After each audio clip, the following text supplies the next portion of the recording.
on the jelly, breaking bread and sharing love. And in the love we face, the hope we share. For we believe in the love of our God. We believe in the love of our God.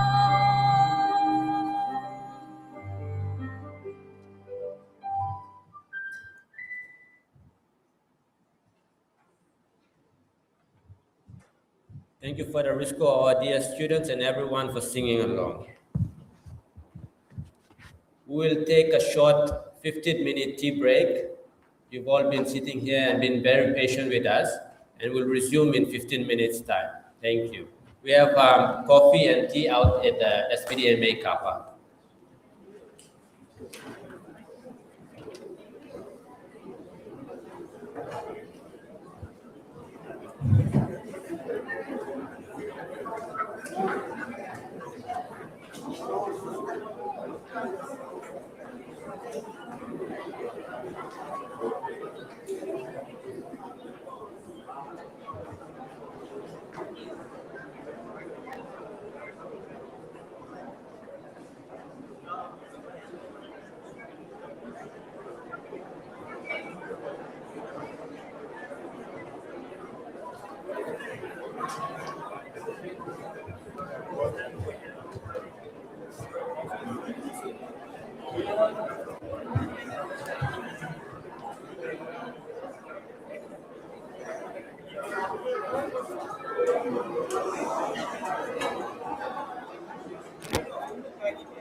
relate to them and their sensitivities.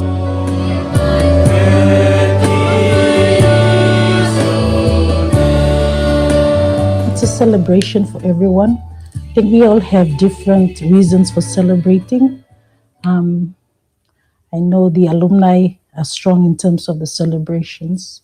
But for me personally, it's something to look back on in terms of how Divine Word has grown and developed, and in terms of how we've contributed to the workforce with regards to the country's development.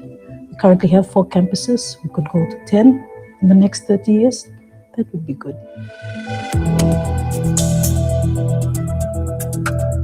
Every year, students arrive at Divine Word University carrying different ambitions, experiences, and aspirations. Ladies and gentlemen, give another round of applause. For many, university is the first opportunity to live away from home, to meet people from different cultures, and prepare for professional life. Learning extends beyond lecture theatres into hospitals, classrooms, businesses, newsrooms, and communities. Across every discipline, students are encouraged to think critically, to solve problems, and apply knowledge in practical settings.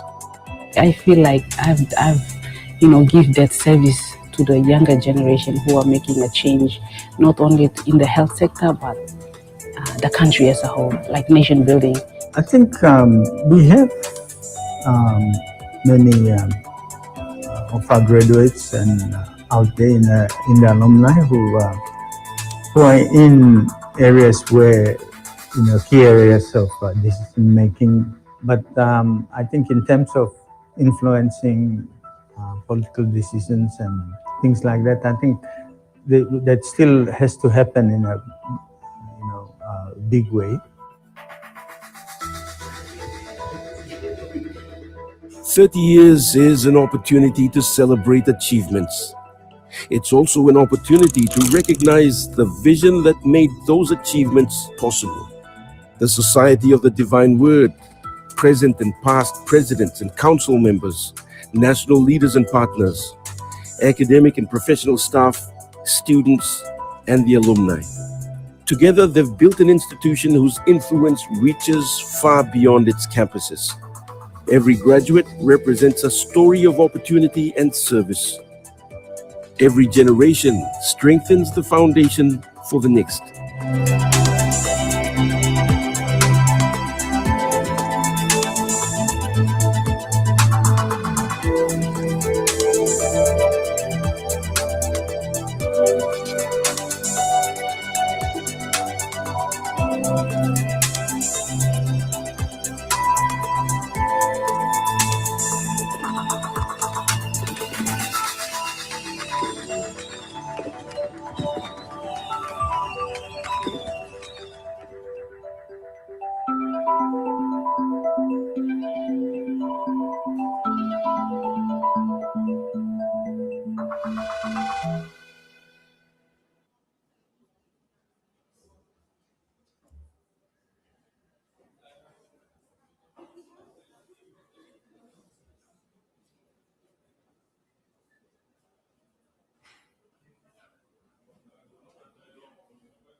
Okay.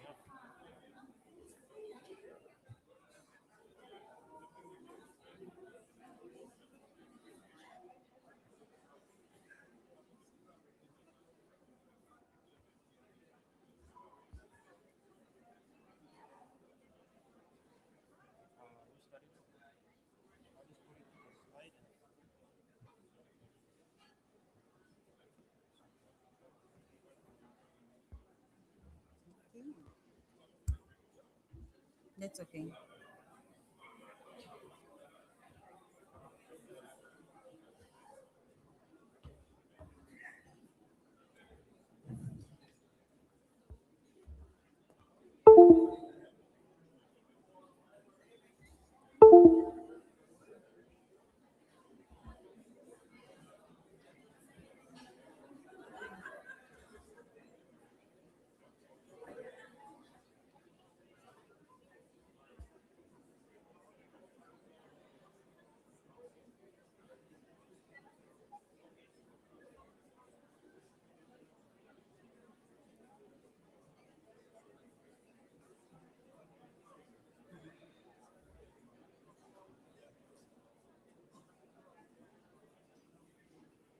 Okay.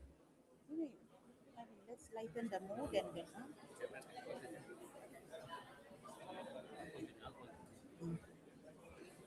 Should we give them some? I'll continue.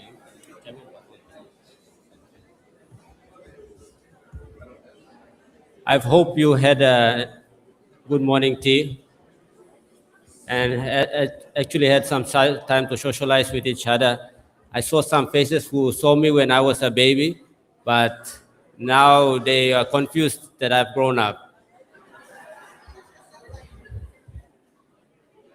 The minister will join us shortly. He's attending to students, but he is aware that we will continue on with our program for this morning. So those of you who are still walking in, if I may ask if you could take your seat and we will commence our program.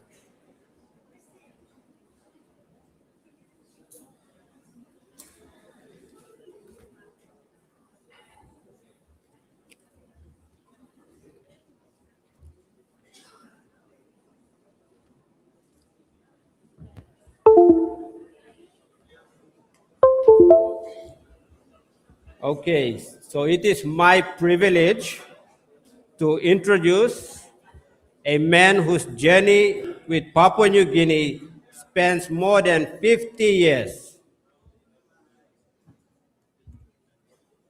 Professor Father Philip Gibbs, originally from New Zealand, first arrived in Papua New Guinea in 1973 and has since served as a parish priest, lecturer, researcher, contributing extensively to our understanding of Papua New Guinea and its people.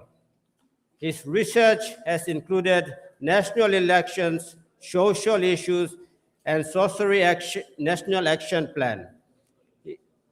He was awarded the Order of the British Empire, OBE, in 2018 and has served Divine Word University in senior academic and leadership roles, becoming president of Divine Word University in 2021. Ladies and gentlemen, please join me in warmly welcoming our president, alumni, and countryman, Professor Father Philip Gibbs, SPD, STD, OB.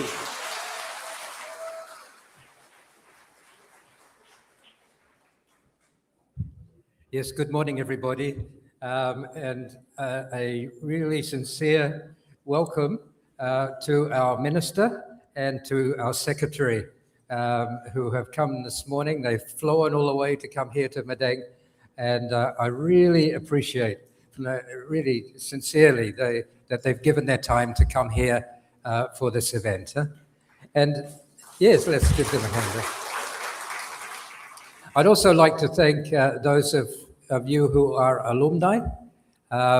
It's great to have you here, and I hope you really find the day enjoyable and interesting. Yeah? I'd also like to welcome those who are from the other universities. I see Ian Findlay here in front of me from UPNG. There's Glory from University of UBS. There's others here, and a big welcome to them. Yes, oh, yes, Janet from Western Pacific. Yes, so a big welcome to you, and we're going to have a special program today starting 1 o'clock with the minister and with yourselves, the VCs. One would hope that, at a Christian so-called Catholic university, that the students would all be obedient and somewhat good-willed, but unfortunately the events of today have been quite otherwise, and I apologize for that, and hopefully we'll be able to deal with it in the right sort of way. Yeah. Now, alumni this year have been a priority for me. In leadership of the university, I made it the first priority. When I first became president, I did try to make it a priority, and things didn't work out very well, unfortunately. There were a couple of people that we appointed, and it didn't work out. And so I took a bit of a break, and now I really am serious that before I finish at the end of this year, I want us to appoint an alumni coordinator for the university, and who will really, I think we've got to advertise the position, see who applies. We'll pick the best person, and so that we have a person who can really promote the interests of the alumni, Divine Word alumni throughout Papua New Guinea and beyond, because a number of our alumni are working overseas, as you see from the Alumni of the Year. We're going to have the Alumni of the Year today, and we have that always on the 21st of August, which is today, which is our Founders' Day. And some of you will have seen the pictures around the morning tea area there. They're pictures of some of our earlier staff members and people who helped to establish the university, apart from the living ones like Father Jan, who's in the front here. But some of them who have moved on, we've got their photos, fortunately, and we put them around there so that we can remember who they are. Amazing people who helped to start the university. Yeah. So I'm not going to go on at any length because we're already running pretty late on the schedule. I just want to, this is meant to be a welcome address, and I just want to again repeat and say welcome, welcome, welcome to Divine Word University. And it's wonderful that you've come. And those of you who are students, keep it in mind that one day after you graduated, you'll become alumni too. And you'll be looking for those alumni when you're looking for a job or you're wanting to get contacts somewhere. It's the alumni who will be the best source of contacts when you're looking for that when you leave here. So it's very, very important. Thank you, and I just repeat again that you're most welcome, and I'm delighted that those of you who have come. Thank you.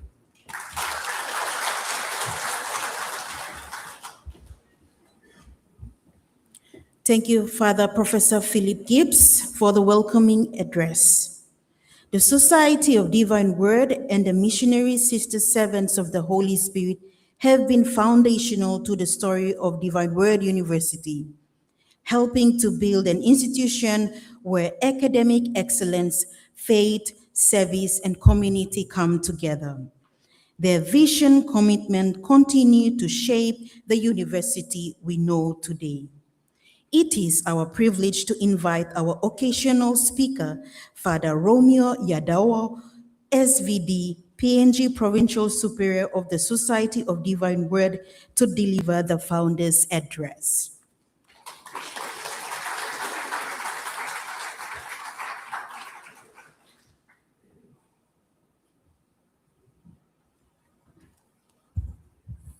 Thank you, MCs. I was asked by the organizing committee to give a speech yesterday.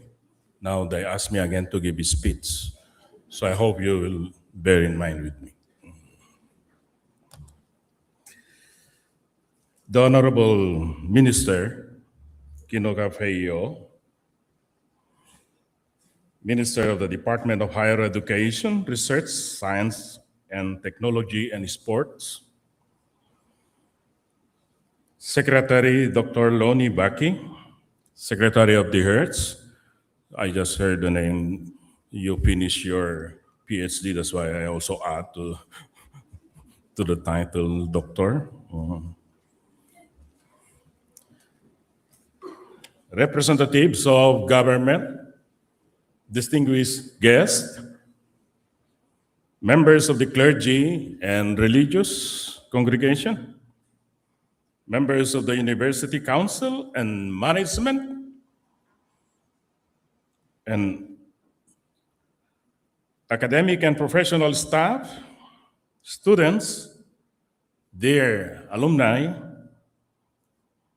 partners and friends of Divine Word University, ladies and gentlemen, good morning, everyone. First of all, I would like to thank the minister for his talk this morning, for the words of assurance and support to the Divine Word University. When I heard that one, I was inspired. And I hope and wish that you continue also to support the university.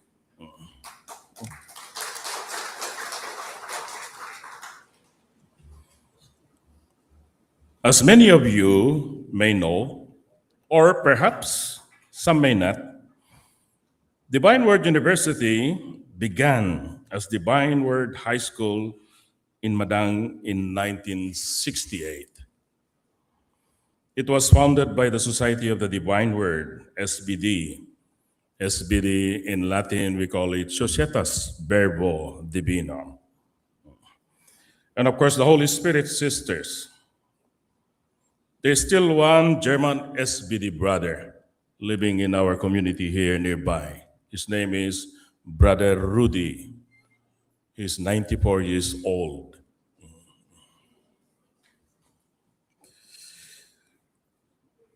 Living in the SBD community, and he helped build this first line classrooms here. If you see all the classrooms there, and he's part of that, who built this classroom there. He once told us that they caught a crocodile, Puk Puk, from the area near St. John Paul Hall. So between here and the St. John Paul Hall, this was swampy area before. So this story reminds us of the humble beginning and pioneering spirit that shaped the institution. In 1972, the high school grew into the Divine Word Institute, and in 1996, it was granted university status, becoming the Divine Word University we know today. This year marks 30 years as a university, and this important milestone is the result of our 30th anniversary Festival of Legacy and Vision in conjunction with Divine Word University Foundation Day, 21st of August. Standing here today brings back memories of those early days. I vividly remember the occasion in the Arnold Johnson Hall when the then Prime Minister Sir Julius Kahn announced that he saw nothing that stood in the way of Divine Word becoming a university. I was privileged to be present among the crowd on that historic day. I have spent 30 years as SBD missionary already in this country, so I witnessed some of the important events that evolved in this university. Today, give us an opportunity to look back with gratitude of the remarkable journey of the Divine Word University. From its humble beginnings, through the vision and commitment of those who founded this mission, to the growth and achievements that have shaped it into the institution we know today. The story of Divine Word University is not simply the story of building, as many mentioned, or a story of academic programs or institutional achievements. It is above all a story of people, a story of faith, dedication, sacrifice, and service.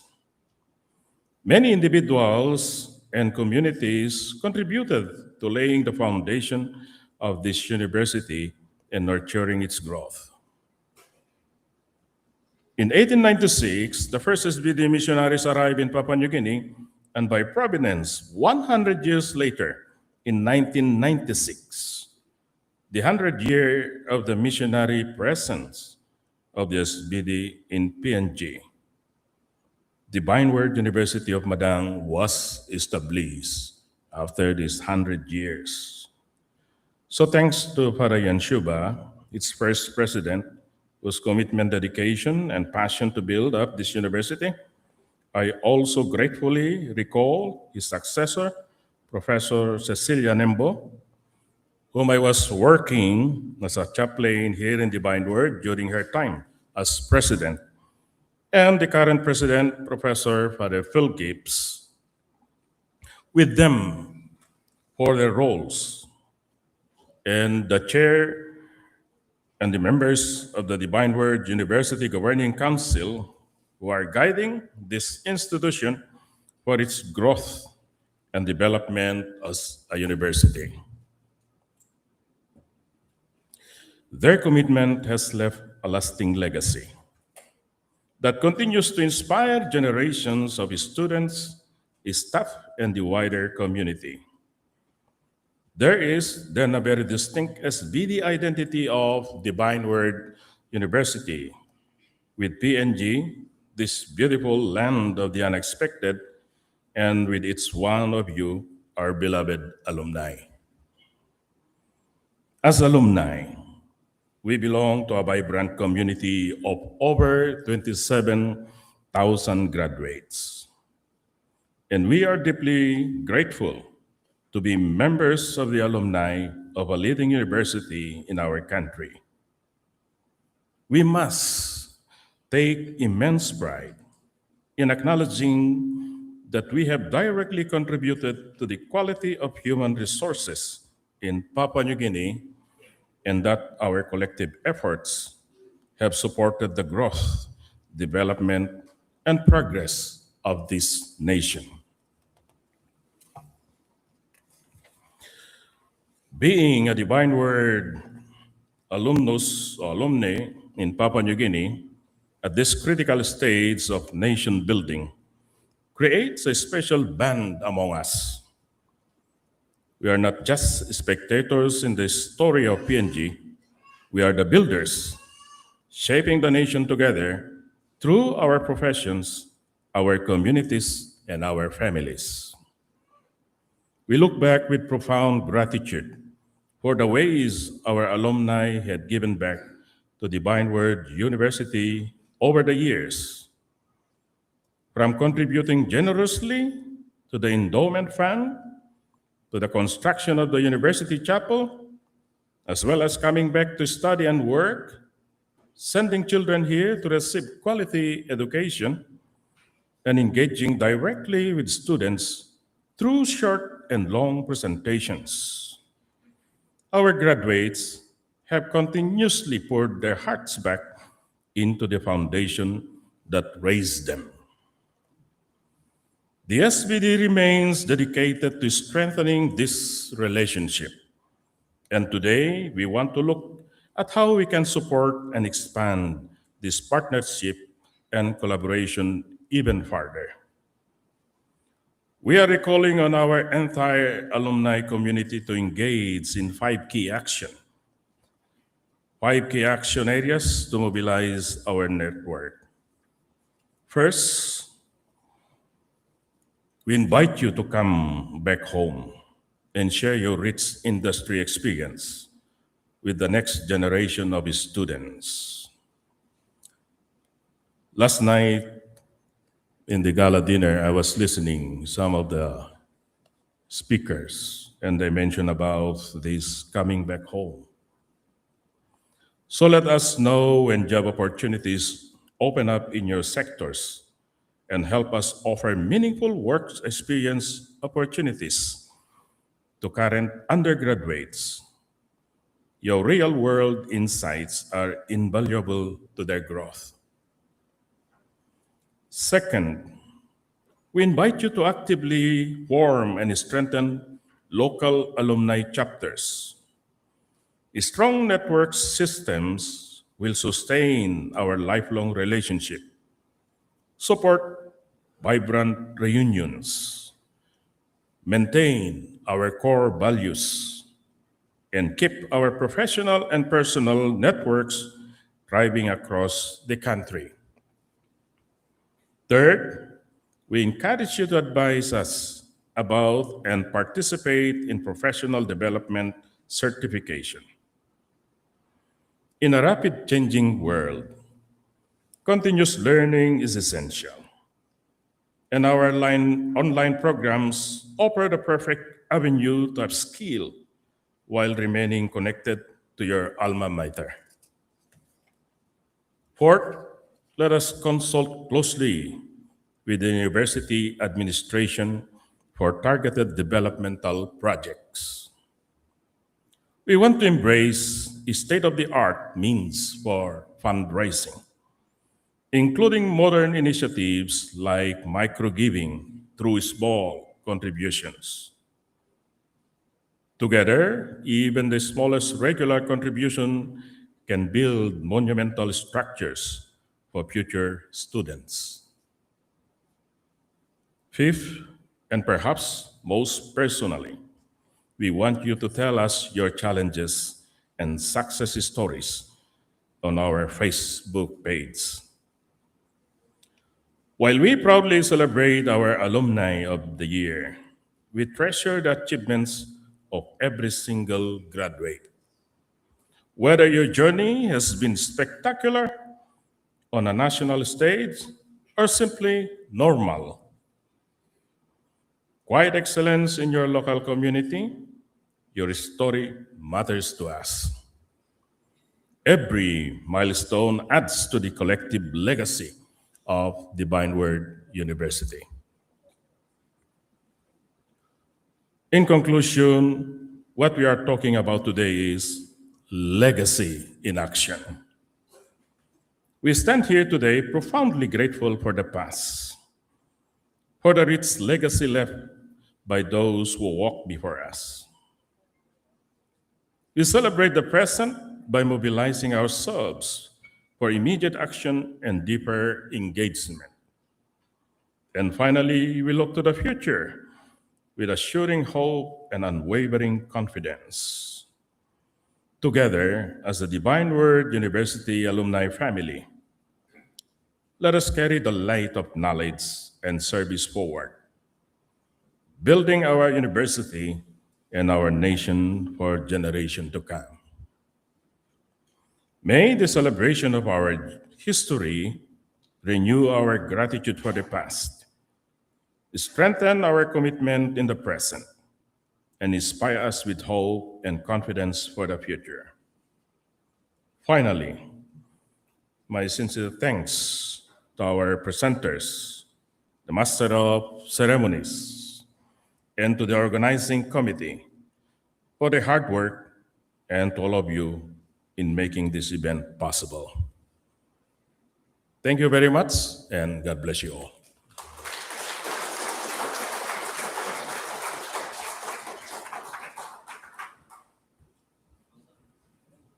Thank you, Father Romeo Yadao. The alumni remain grateful for the legacy entrusted to us and deeply connected to our alma mater. Our thanks this round goes to the Papua New Guinea Institute of Medical Research, Kumul Minerals Holdings, and Brian Bell Company Limited for their generous support. The Distinguished Alumni Award recognizes graduates whose lives exemplify excellence, leadership, and service. It was established by a man whose own life reflects remarkable commitment to education, service, and the development of Papua New Guinea. Born in Poland in 1959, Professor Father Jan Zuba, SVD, arrived in Papua New Guinea in 1985 and spent his early years serving in Ambunti, East Sepik Province. That's where Lauren and I are from.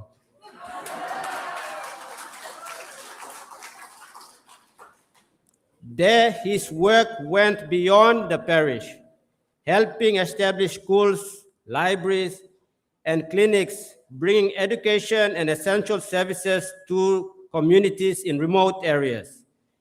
He later took on the leadership of Divine Word Institute, guiding its transformation into Divine Word University and helping lay the foundation of the institution we celebrate today. His years of service have been recognized with significant honors, including Papua New Guinea's Companion of the Star of Melanesia and Poland's Knight's Cross of the Order of Polonia Restituta. Today, we celebrate our distinguished alumni and reflect on the significance of Foundation Day. It is especially fitting to hear from one of the people who helped shape the foundation and legacy of this university. When you hear DWU, you think of only one person. Ladies and gentlemen,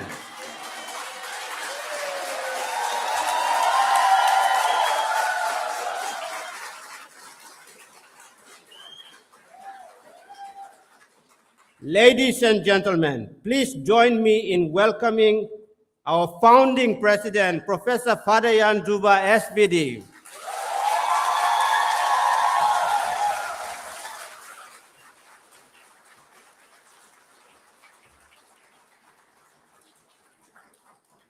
Thank you very much for the warm welcome. Our dear Minister of Higher Education, Research, Science and Technology, Secretary and the Deputy Secretary of the Department of Higher Education, Research, Science and Technology, and my friends, I have three friends from DHS, John, Patricia, and Wilma. Can you stand? People have to know who are my friends at DHS. Where is John? We lost John, but he is around. It is like the President mentioned, our minister is extremely busy, and it is a great honor that he was able to come, facing quite a few challenges to get to Medang, but that's what that means to be committed, and he's very much committed to all higher education institutions. Thank you, Minister, for coming. The chairperson and the members of the University Council, the president of Divine Word University, members of the Divine Word Missionaries and Holy Spirit Sisters, distinguished alumni, recipients of the Distinguished Alumni Awards, presidents and the vice chancellors of our sisters universities, I am happy that you came today. Faculty and staff, students, ladies and gentlemen. Before I deliver my speech, I would like to pick up on the words of our president, Professor Phil Gibbs. He had apologized for some inconvenience this morning. We accept the apologies, but that's normal. You should be happy. Universities are places where people express their views different ways. In our days, it was different. Now students learn from the best. When you have a G7 meeting or international meeting, during that time, some people, not everyone, organize themselves to express themselves. That's normal paradigm, so you don't have to apologize. We are used to that. So our students these days are learning from the best. Saying that, I have a full confidence in the university that those small challenges will be resolved in Divine Word University's philosophy of dealing with human acts which deserve different attention. So I am confident you have the capacity to do it. So there was no need for apologies. It gives me a great joy to be with you at this special day, for me especially this Alumni Day. There are occasions when a university looks back at its history. There are occasions when it celebrates its achievements, but today is different. Today, the Van Wert University looks at its alumni and see its legacy alive. A university may be founded on a vision. It may be built through sacrifice. It may grow through dedication of its staff and students. But eventually, the true story of a university is written beyond its campuses and its boundaries. The true story of any university is written in the lives of its graduates. It is written in the communities they serve, the institutions they lead, the families they strengthen, the decisions they make, and the values they defend. This is why the theme for today, Legacy in Action, is so appropriate. Legacy is not simply what we inherit. Legacy is what we do with what we have inherited. That's the big difference. What we do with what we have inherited. When we established Divine Word University, we dream of creating more than an institution that would award academic qualifications. We wanted to form people, to form the minds and spirits of people, people of competence and character, people capable of leadership that is humble enough to serve, people who could think critically, act ethically, and recognize the responsibility to others.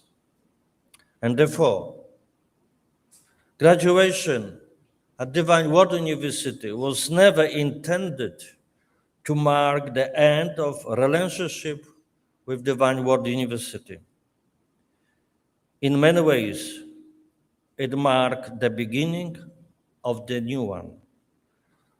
When you graduated from this university, you cease to be simply its student.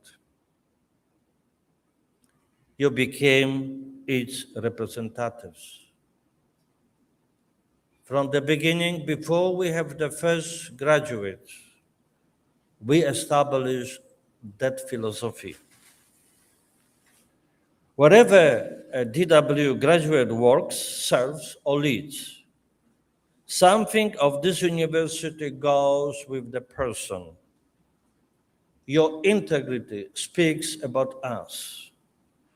Your professionalism speaks about us.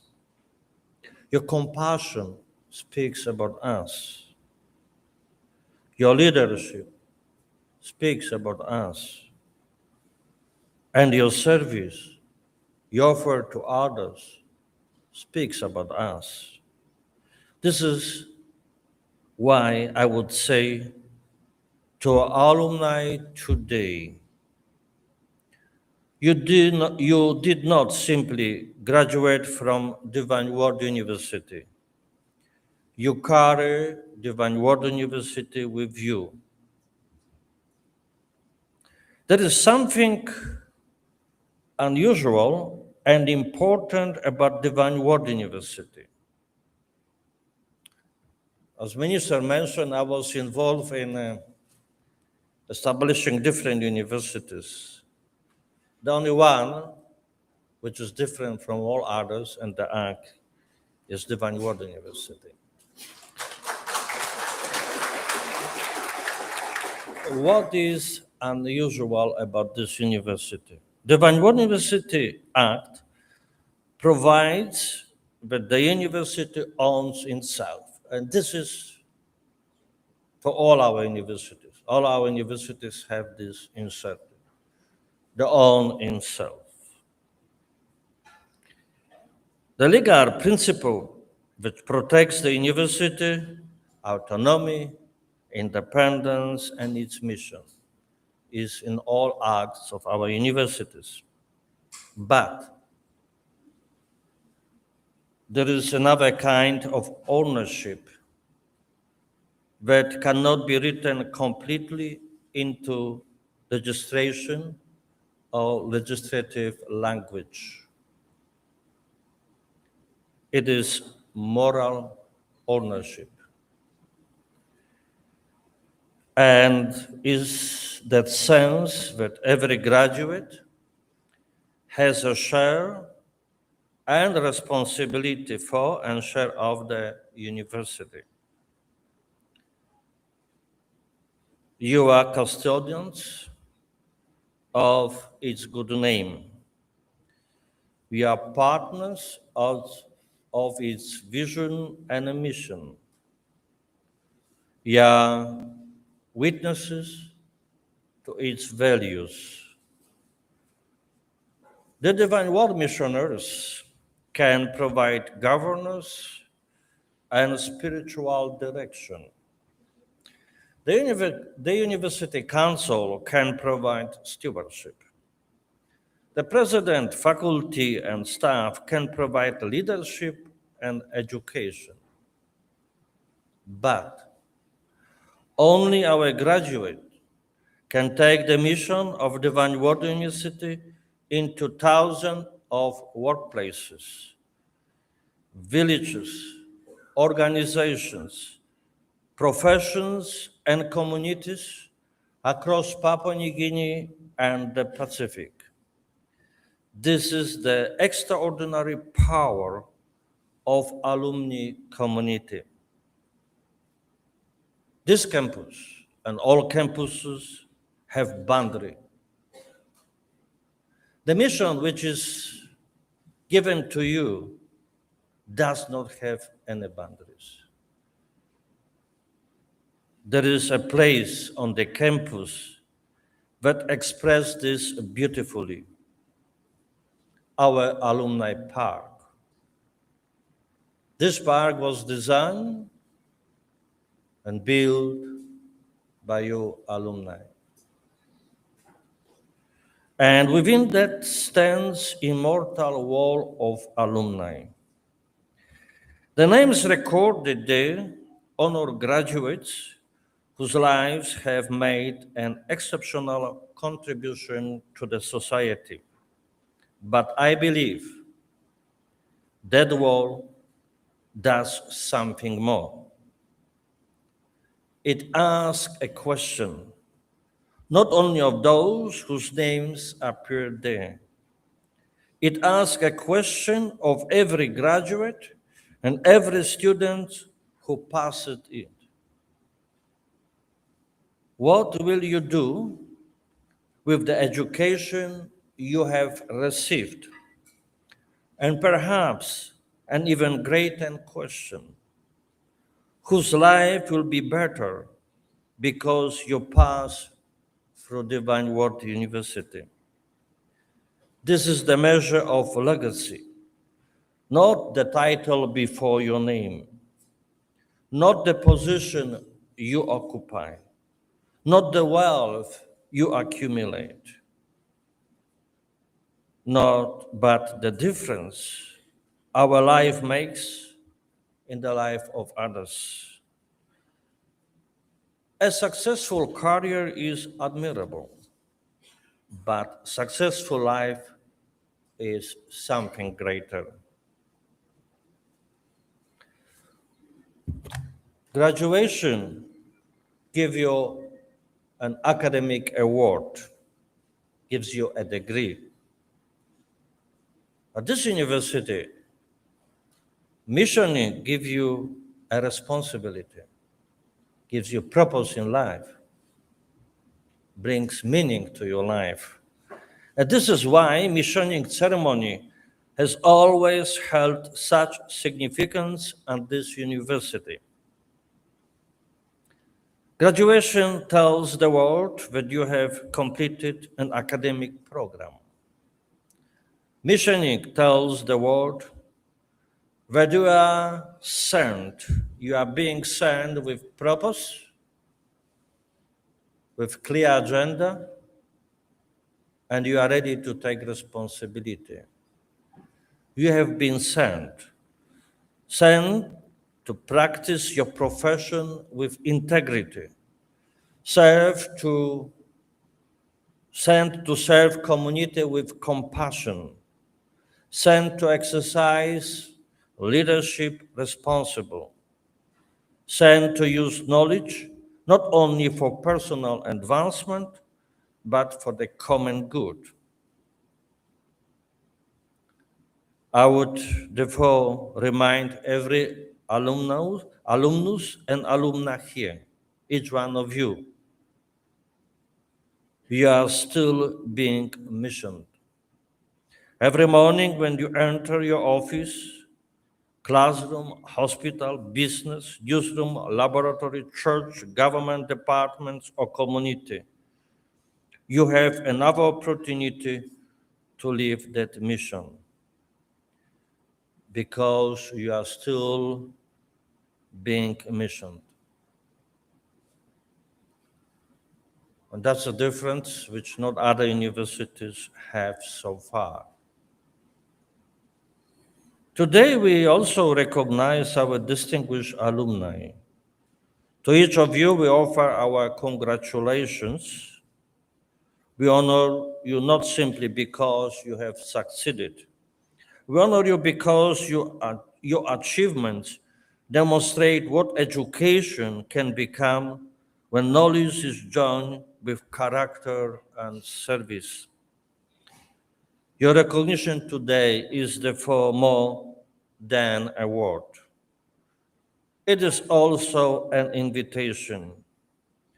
Continue to lead, continue to mentor, continue to open doors for those coming behind you.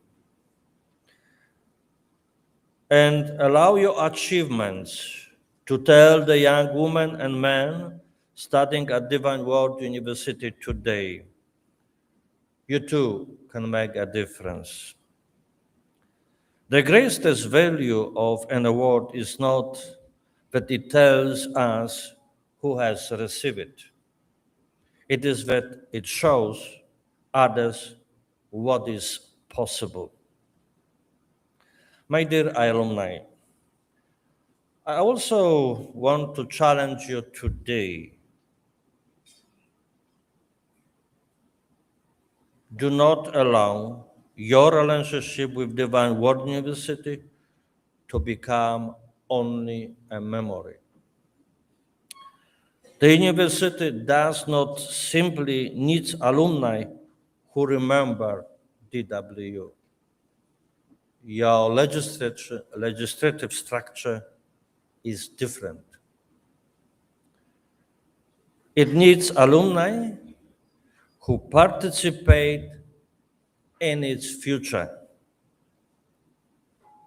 You shall return and speak to our students, mentor the young graduates, create an internship, share your professional networks among yourselves, help deserving students, open opportunities, advise the university. And here is a room my dear alumni for improvement. You should have your voice, active voice at the University Council. My heart was broken when the chair said, invitation was sent, but the response didn't come. Your voice must be on the council. You have the moral ownership of this place, of this university. Your voice must be in the DWU cabinet. You should be employee on the such a level, but you are invited to speak at the cabinet level. Your voice must be at the academic board, the highest academic body at any university. You should become academic, as we envisioned when we established the university, that you'll be part of this structure. So, my dear alumni, it's a day that I think sometimes we have to speak the truth. It's the room for improvement. Tell the DW story wherever you go. Above all, protect the reputation of your university for the quality of your own life and work. Why I said that, what I said? Because a strong alumni community should become one of the greatest intellectual, professional, and moral resources available to a university. There shouldn't be another. We shouldn't bother the minister or the department to help us to find consultant to advise us what to do. Why? Imagine that what could happen if the experience, knowledge, leadership, and influence of thousands of Divine Word University graduates were connected more deliberately for the good of the next generations. You graduated over 47,000. Tremendous knowledge, experience, leadership. Get the power of the knowledge to improve the governance, leadership, and academia. This is a legacy in action. The baton is in your hands. There is an image I would like to leave with you today. Talk picture. Think of Divine Word University as a long relay race. Those who founded the university carried the baton for a time. Others received.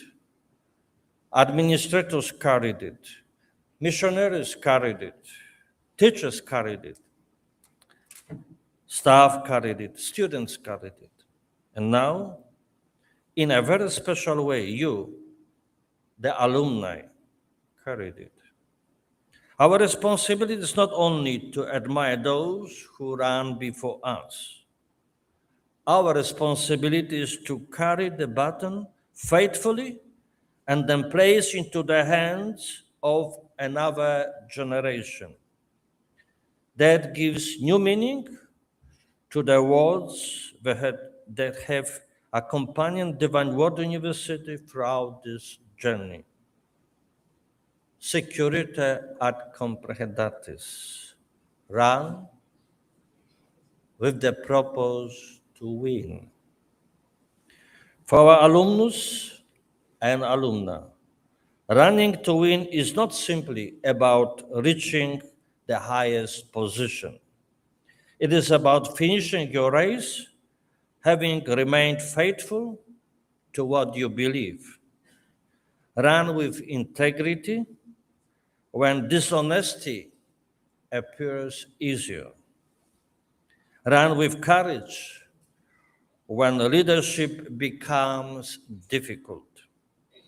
Run with compassion when others are forgotten.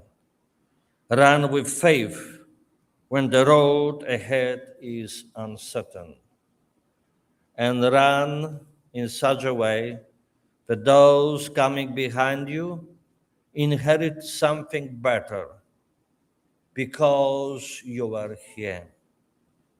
My dear alumni, 30 years from now, people may look back at the period of this history of Divine Word University. They will see our buildings, they will see our records, they will see our academic programs, they will know the names of those who led the institution. But if they truly want to understand what Divine Word University accomplished, they will have to look beyond this campus. They will have to look at you, at the lives you touched, at the institutions you strengthened, at the communities you served, at the young people you mentored, at the truth you have courage to defend it, at the opportunities you created for others, at the example you left for others to follow. This will be our legacy. So today, I don't simply congratulate you for being graduate of Divine Word University. I thank you for continuing its mission. I challenge you to remain connected to one another. I invite you to remain connected to your university and to be active at the governance level, leadership, and academic. And I ask each of you to carry forward the values entrusted to you. The world should know Divine Word University not only because of what happens on the campus. The world should know Divine Word University when they look at you. They look at your achievements. And I think this will be the most important, what you can leave for others to follow. My dear colleagues, staff of the university, alumni,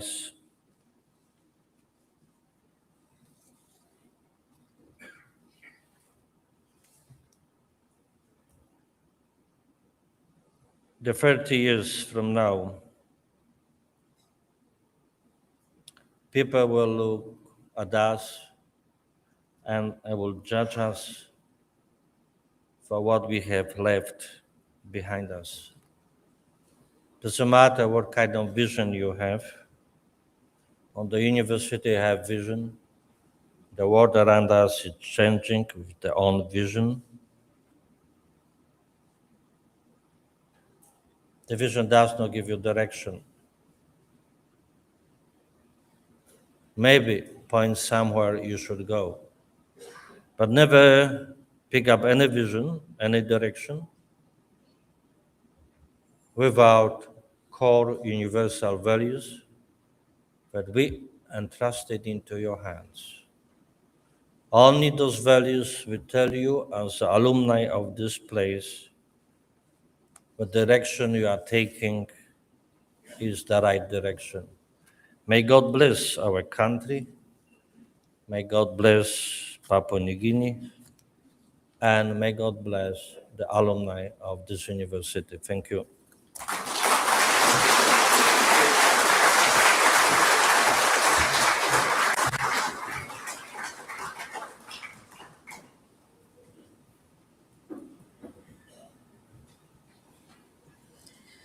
Thank you, Father Professor Young Zuba, for the inspiring message. Alumni, we are the custodian of the good name DW. Now we move on to the announcing of the Distinguished Alumni of the Year and electronic unveiling. I welcome Ms. Maggie Veve Lohia, Vice President of DW Alumni Medeng Chapter, to announce and present the citation of this year's Distinguished Alumni of the Year Award.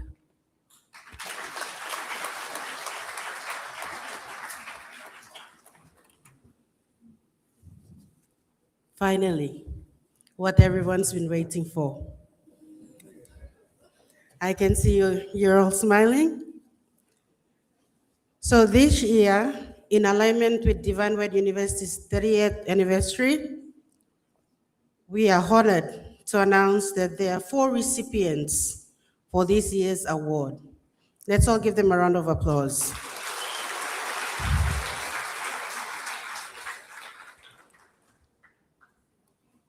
Of all these recipients, all of them are females. Now, I don't want you to be judging that we were biased. We just didn't want Annette Sete to be alone on the wall. So we made sure that she had company on the wall. Let's all give them another round of applause.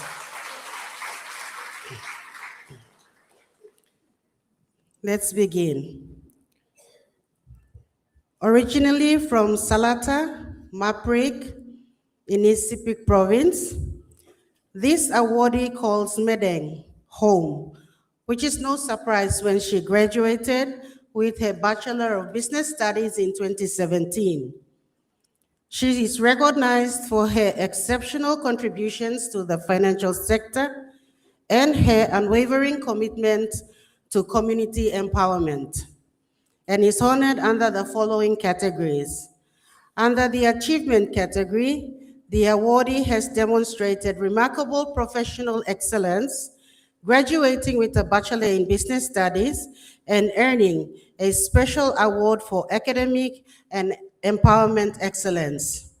She has risen rapidly through the ranks of banking and superannuation sectors, securing a landmark of 30 million kina state funding allocation for Women's Microbank or Mama Bank, and receiving the CEO's Award for Outstanding Corporate Excellence at both NESFund in 2025 and Mama Bank in 2022.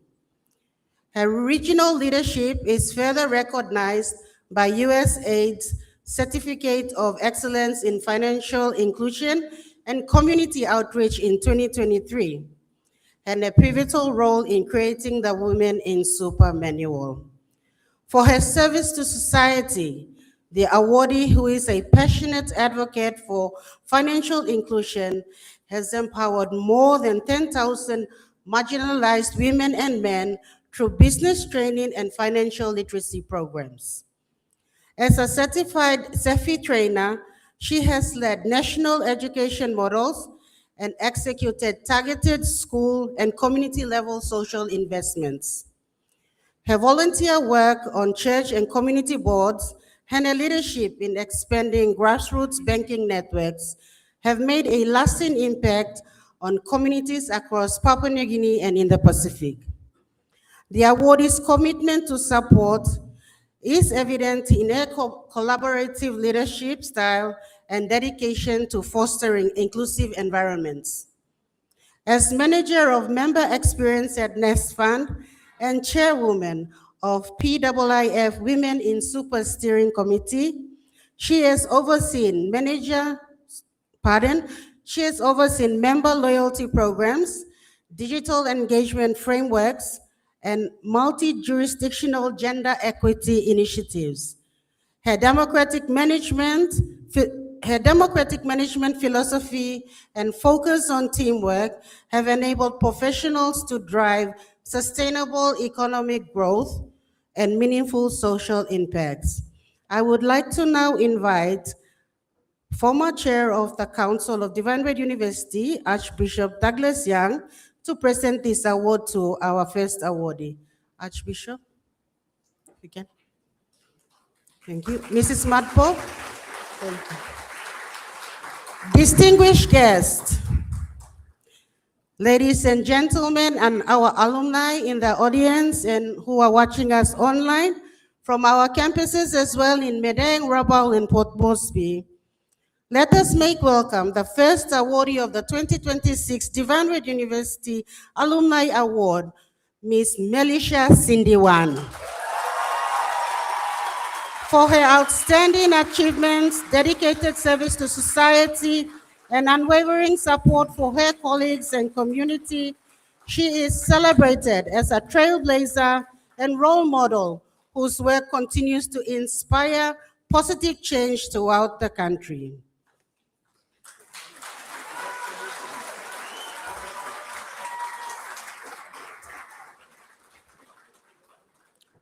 Thank you, Melissa, and thank you, Archbishop. That's a starter. Now let's get into the second one. I know you're all excited. Yes. Our next awardee is a pioneer graduate of the physiotherapy program at Divine Word University. Okay, calm down. We're still going. We need to get through this, all right? So she further advanced her professional journey by becoming the first national physiotherapist to pursue a Master of Physiotherapy endorsed in sports physiotherapy from the University of Otago, New Zealand in 2017. Today, she continues to pursue excellence through doctoral studies in physiotherapy at Divine Word University. In recognition of her exceptional dedication and impact in the field of physiotherapy, the awardee is commended for her outstanding achievements. Over the past 17 years, she has faithfully served Divine Word University as an educator, researcher, and leader. She became the first national physiotherapist appointed to an academic position as a teaching fellow with the physiotherapy department, and later the first national head of department for physiotherapy.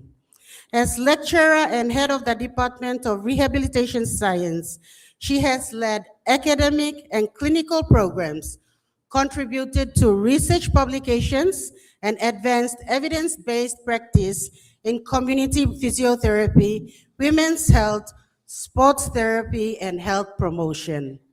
The awardee has demonstrated remarkable professional leadership. She served as the secretary of the PNG Physiotherapy Association and played an active role in the successful accreditation of the association with the World Confederation for Physical Therapy in Geneva, Switzerland in 2019. Her advocacy and commitment have strengthened the standing of the physiotherapy profession both nationally and internationally, and presenting research at major conferences such as the Purin and the PNG Update. Her service to society is reflected through her commitment to community health, sports development, and public wellness initiatives. She has represented Papua New Guinea as a sports therapist at international sporting events, including the Pacific Games and the Commonwealth Games, while continuing to support local athletes and sporting communities. In 2015, she established the Morning Walk Initiative to promote the healthy and active lifestyle, an initiative that continues to benefit members of the community today. Her volunteer work with women's group, youth development activities, and community outreach programs further demonstrates her commitment to improving lives through service and care. Her involvement with the Red Cross Society in New Zealand, assisting Syrian families, volunteer work with women's groups, youth development activities, and community outreach programs further demonstrates her dedication to humanitarian services and cross-cultural support. Through her mentorship, leadership, and advocacy, the awardee has also excelled in supporting others. She has guided students, supervised undergraduate research, mentored junior academics, and contributed to professional development initiatives within the health sector. Her current involvement in Pacific physiotherapy initiatives to develop the sports coursework program in the Pacific curriculum development and capacity building continues to create opportunities for future generations of health professionals across Papua New Guinea and the Pacific. At this juncture, I'd like to invite to the stage Dean of the Faculty of Arts and Social Science, Sister Miriam Douglas, to present this award to our second recipient. Distinguished guests, ladies and gentlemen, our alumni, both in the live audience and watching us from various parts of Papua New Guinea and our campuses, let's make welcome to the stage to receive an award, Ms. Rhonda Wohemani.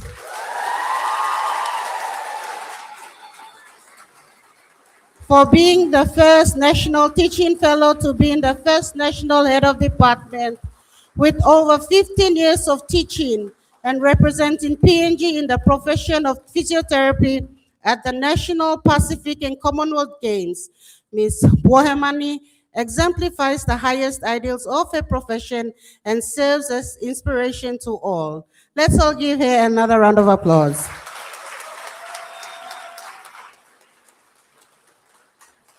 Thank you, Sister Miriam. Thank you, Rhonda.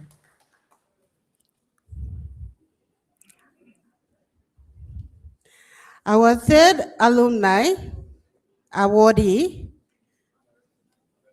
graduated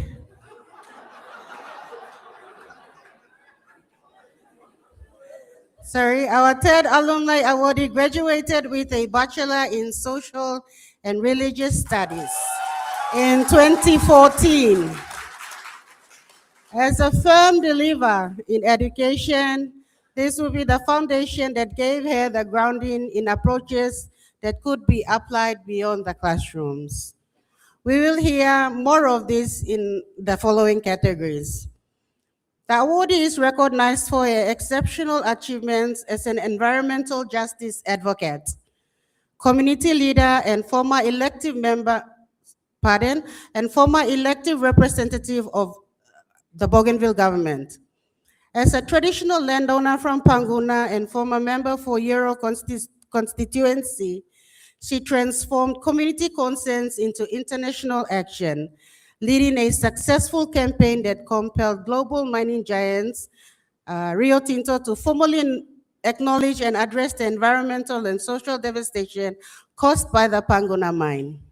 Her leadership culminated in a landmark Memorandum of Understanding signed in 2024 that established a pathway for remediation, accountability, and justice for affected communities. Her tireless efforts ended the prestigious 2026 Goldman Environmental Prize, often referred to as the world's foremost award for grassroots environmental leadership. Through courage, determination, and unwavering commitment to her people, she has established an international precedent for corporate accountability and environmental restoration in mining-affected communities. Truly the highest honor. As one of the 2 women to win an open seat in the 2020 Bougainville elections, defeating a large field of male candidates, she has also broken barriers for women's political participation and leadership in Bougainville and the Pacific region. We're still going. She is honored for her outstanding service to society through her dedication to improving the lives of people of Bougainville. Having experienced firsthand the impacts of conflict and the environmental legacy of the Panguna mine, she has devoted her life to advocating for affected families, protecting community rights, and promoting sustainable development. Her work exemplified the voices of communities living with decades of environmental contamination, unsafe living conditions, and social hardship. Through extensive community engagement, documentation of local experiences, and advocacy at national and international levels, she has championed access to justice, environmental protection, public health, and community well-being. During her capacity as the former Minister for Community Government and member for Euro, she placed people at the center of public policy, advocating for health, education, environment protection, and the long-term future of Bougainville. And she continues to do so, even life after politics. Her service exemplifies leadership grounded in compassion, integrity, and a commitment to advancing the welfare of future generations. The award is recognized for her unwavering support of communities affected by the conflicts. Together with her husband, she co-founded the John Rocker Counseling and Learning Center, providing education, counseling, and trauma support to communities affected by the Bougainville civil conflict. This initiative reflects a deep commitment to healing, empowerment, and community resilience. Her sustained efforts have contributed to practical outcomes for affected communities, including improved access to clean water, increased recognition of environmental and human rights, and the development of long-term remediation mechanisms for the Panguna mine legacy. Through her advocacy, mentorship, and service, she has become a powerful source of hope and support for the people of Bougainville and beyond. I would like to welcome to the stage the Chief Executive Officer of PNG Mining and Petroleum Hospitality Services, and also a DWU alumni, Jonathan Coraton. Please, he will present the award to our recipient. Distinguished guests, ladies and gentlemen, alumni in the audience and on our live audience and online audience, please make welcome to the stage to receive her Alumni of the Year award, Mrs. Theonila Roca Madbob.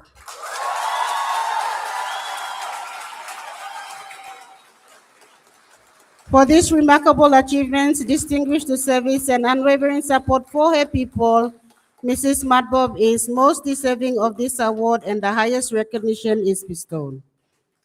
Let's all give you another round of applause.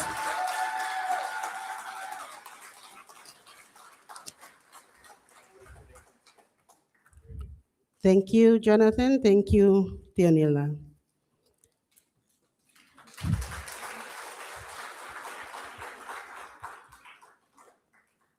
Yes, we save the last. They always say the best, save the best for the last.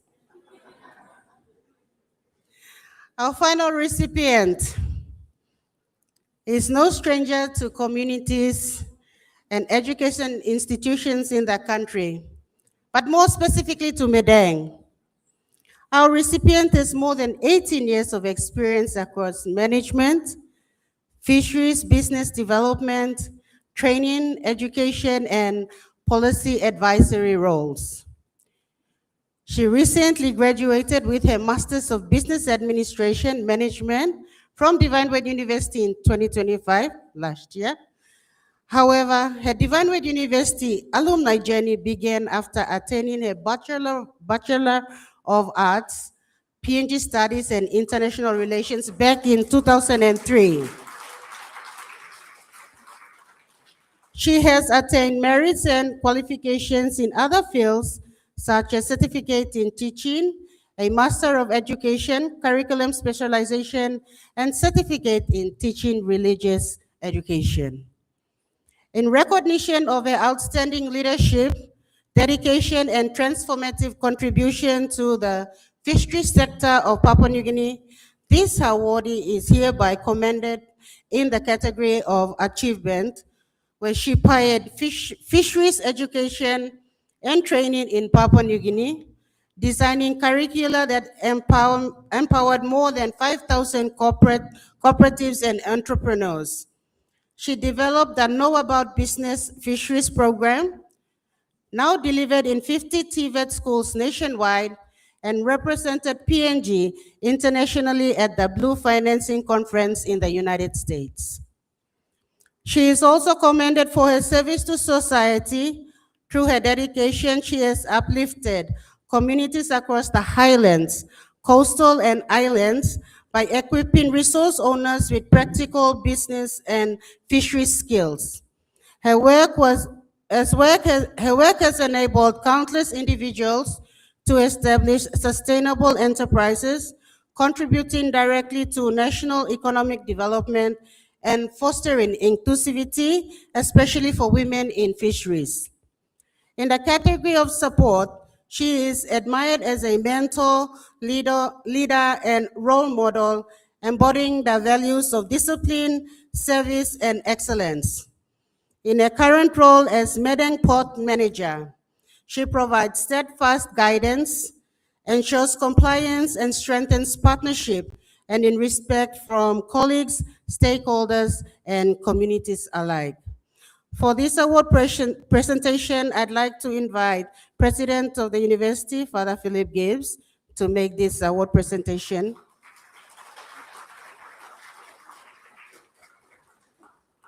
Distinguished guests, ladies and gentlemen, our alumni in the live audience and watching us online. Let us put our hands together and welcome to the stage to receive her award, the final recipient of the 2026 Alumni Award of the Year, Ms. Maria Waniangre.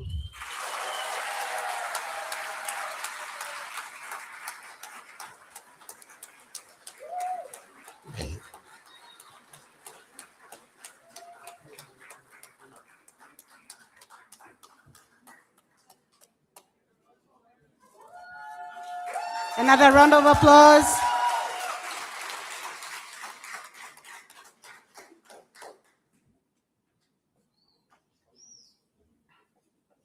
Thank you, Father Philip. Thank you, Maria. Congratulations to all 4 recipients for this year's Alumni Award. We thank you all for your continued service to society and nation building. Let's all give them another round of applause. Thank you, everyone. And now I hand over the floor to the MC.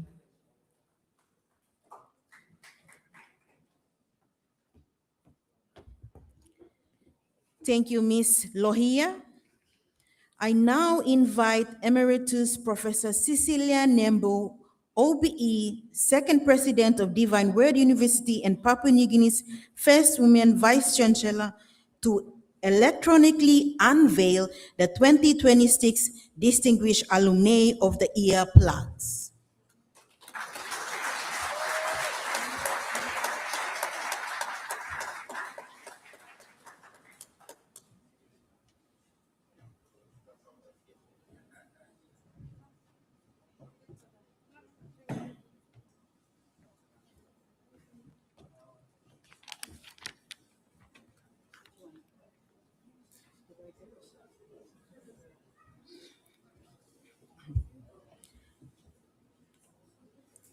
Ladies and gentlemen, please join us in a big round of applause as we unveil our 2026 Distinguished Alumni of the Year, Melisha Sindiwan, Rhonda Wohemani, Theonila Roca Matbom, and Maria Huaninga.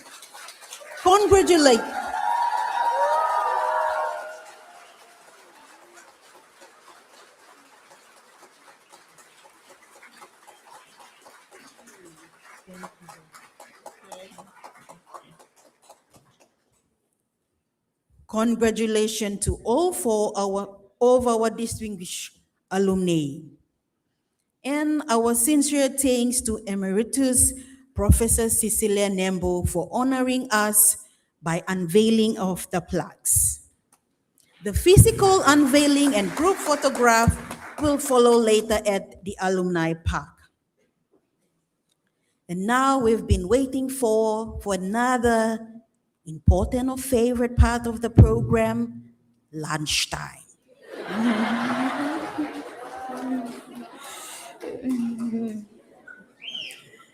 So kindly check your meal pass if you've given a meal pass. Yellow meal pass to the St. John Paul Hall, the green one to the staff dining mess, and student to our favorite area. Once again, Thank you to all our distinguished guests, Minister Feo, our secretary, our vice chancellors, presidents, and all other alumni, meeting chapters, and other alumni online. Thank you very much. Please come back at 1:30.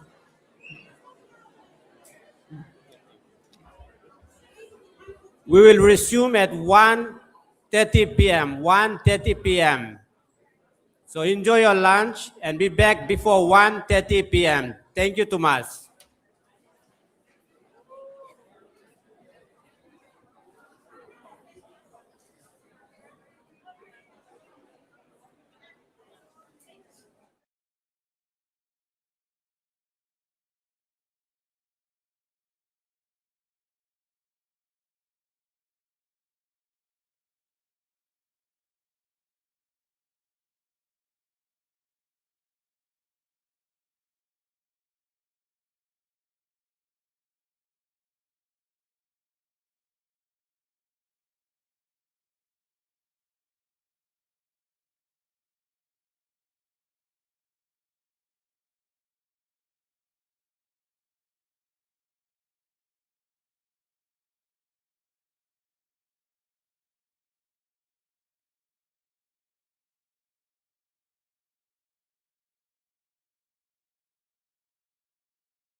On behalf of Divine Word University, thank you to all our alumni for the effort so many of you have made to be here today.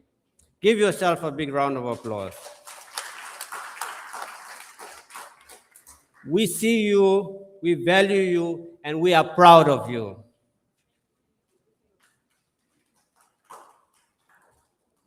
Now, please join me in welcoming 2026 Distinguished Alumni of the Year awardee, Miss Melisha Sindiwan. Please give her a big round of applause.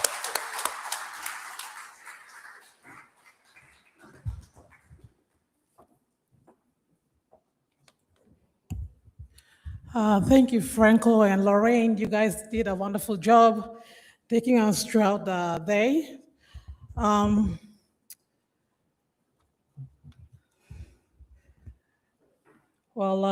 Thank you, and thank you so much for everyone.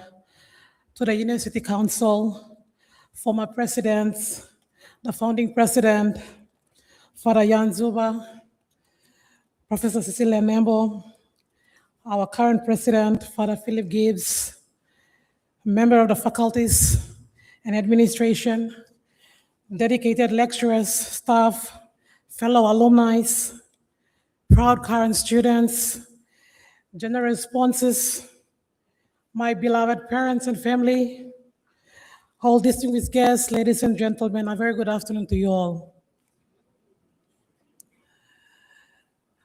First and foremost, I want to pause and give all glory and honor back to the Almighty God.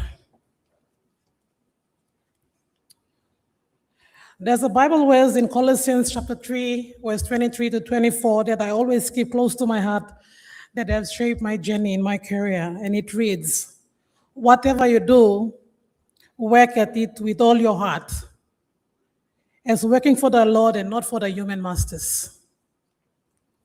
So truly, this moment is not because of me, it's because of God. So He deserves all the glory and honor this afternoon.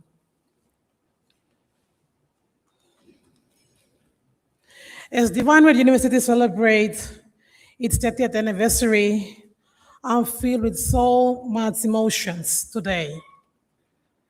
With gratitude, pride, humility, joy, as an alumni of class of 2016 bachelor degree in business management. Like they say, there's some places you may forget, and there's some places that you keep close to your heart. Divine Word is one of those places. I like to call myself a Madang kid because I was born and raised in Madang.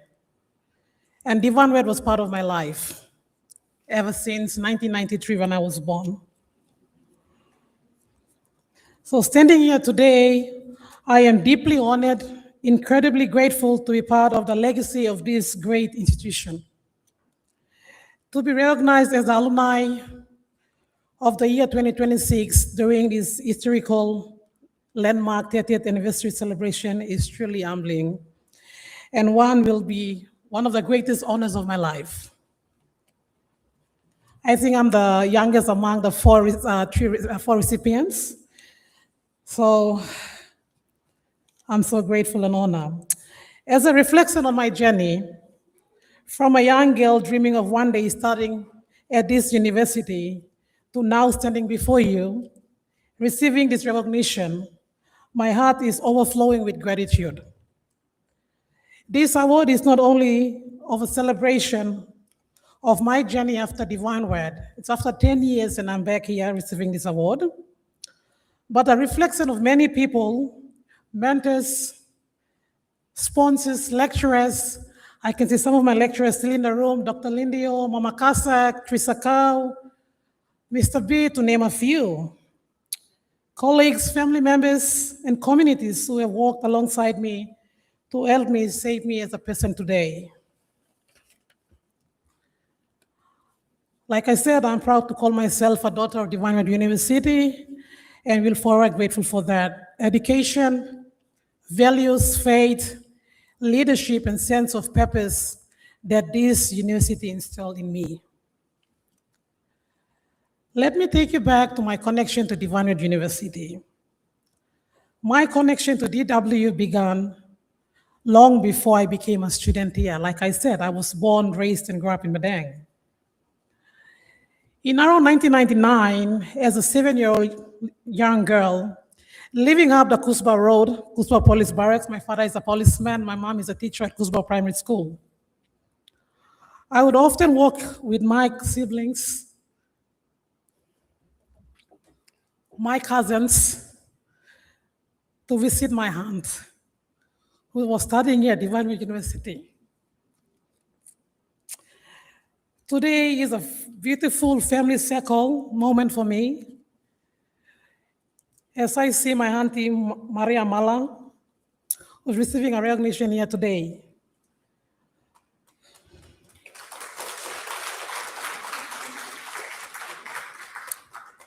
And to receive an award alongside her, it's a very proud moment.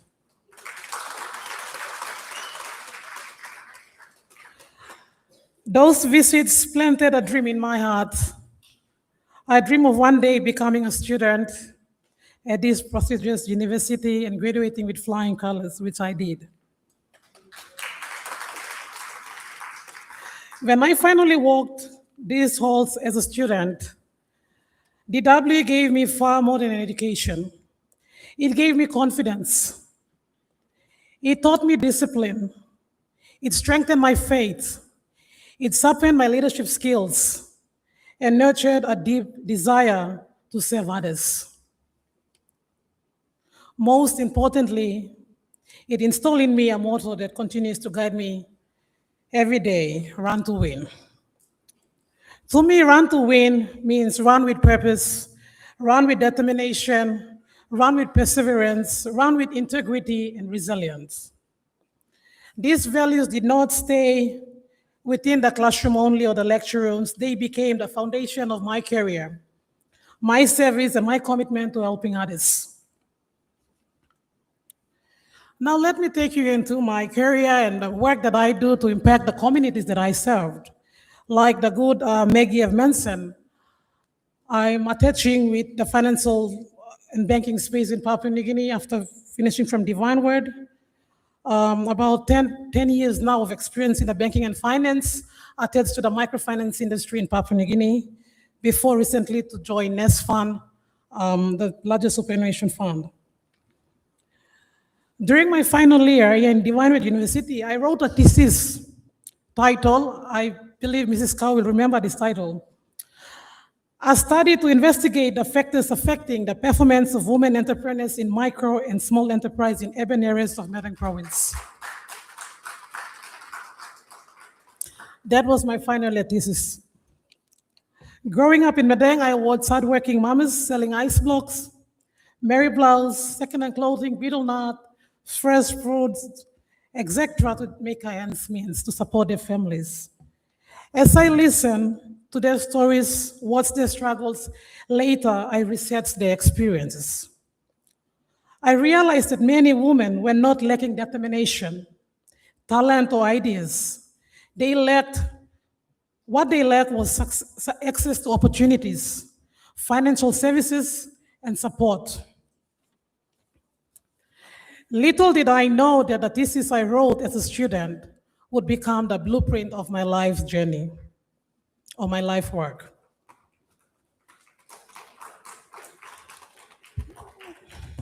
After graduating, I joined Women's Microbank, proudly known to a lot of Papua New Guineans and mamas as Mama Bank.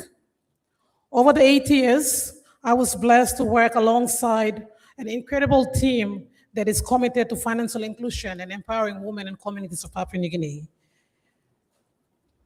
My work was never simply about microfinance, banking, or financial literacy training. It was more about creating the pathway and opportunities for the marginalized women and providing the banking and delivering the banking services.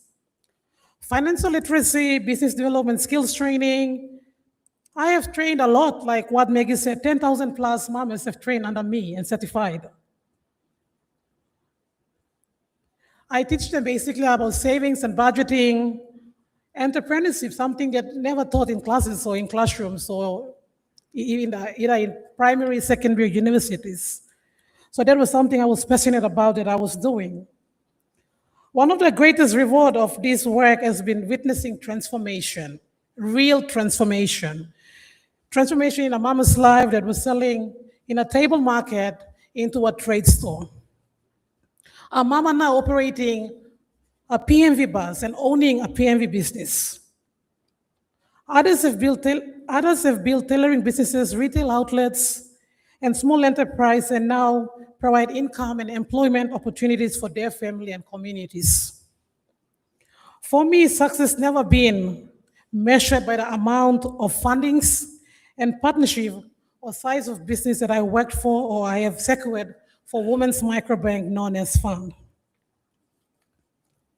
I measure my success based on the life that I've transformed. I measure success by the women who can now send their children to school and can able to pay for the fees. I measure success by the entrepreneurs who have grown from survival business to sustainable business, changing the mindset. I measure success by seeing people move from where they are yesterday to something better today. During my time at the bank also, I worked really closely with the government of Papua New Guinea. Through the DDAs, provincial governments, looking for opportunities, trying to become the bridge between the bank and the communities, between the bank and the marginalized women. Like I said earlier on, the women, the people, they want to do something. They don't lack determination and ideas. They have it all, but they just need a little push and support. So I wanted to be that bridge for them.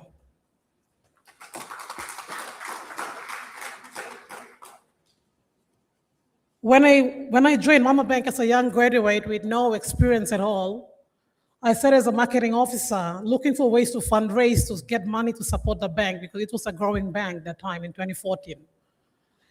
Did a lot of negotiation, trying to get government support. It wasn't easy. Till last 2 years ago, the government of Papua New Guinea agreed to put Mama Bank into the national estimate budget and gave 30 million kina.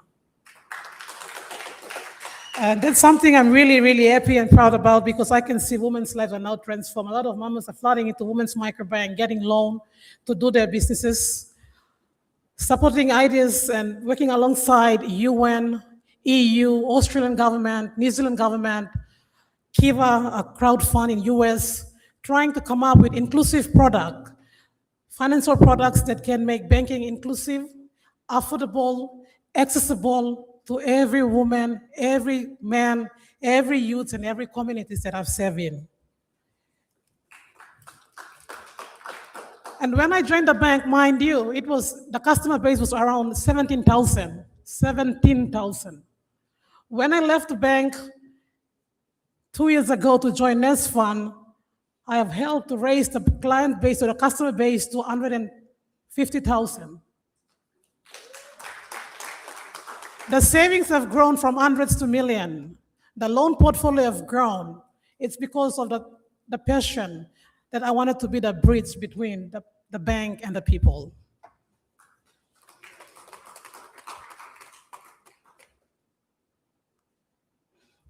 Today, my journey continues with Nest Fund, the largest and leading superannuation fund in Papua New Guinea and the Pacific region. I continue the mission. I still hold strong my passion in advocating for financial inclusion, financial literacy, super education for our members. Nest Fund has a clientele base of 744,000 plus members speaking. And we are very big in terms of client base compared to our number one super and other super funds. So we have a lot of work to do is to educate our members to making sure when they retire with dignity. Working at Nest Fund, I was very privileged to be given or been recognized to be selected to be part of Pacific Island Investment Forum. Pacific Island Investment Forum is a forum where all the super funds in 12 different Pacific Island countries are member to that forum. And they talk about ideas, solutions, strategies on how to making sure everyone in the Pacific retire with form of dignity. And they appointed me to be a chair of the Women in Super Network, and which I was really privileged and also helped to develop the manual for women in super across the Pacific, and now it is used across the Pacific. And those appointments they didn't just come about. It's because of the passion that they see in me to drive financial inclusion in PNG.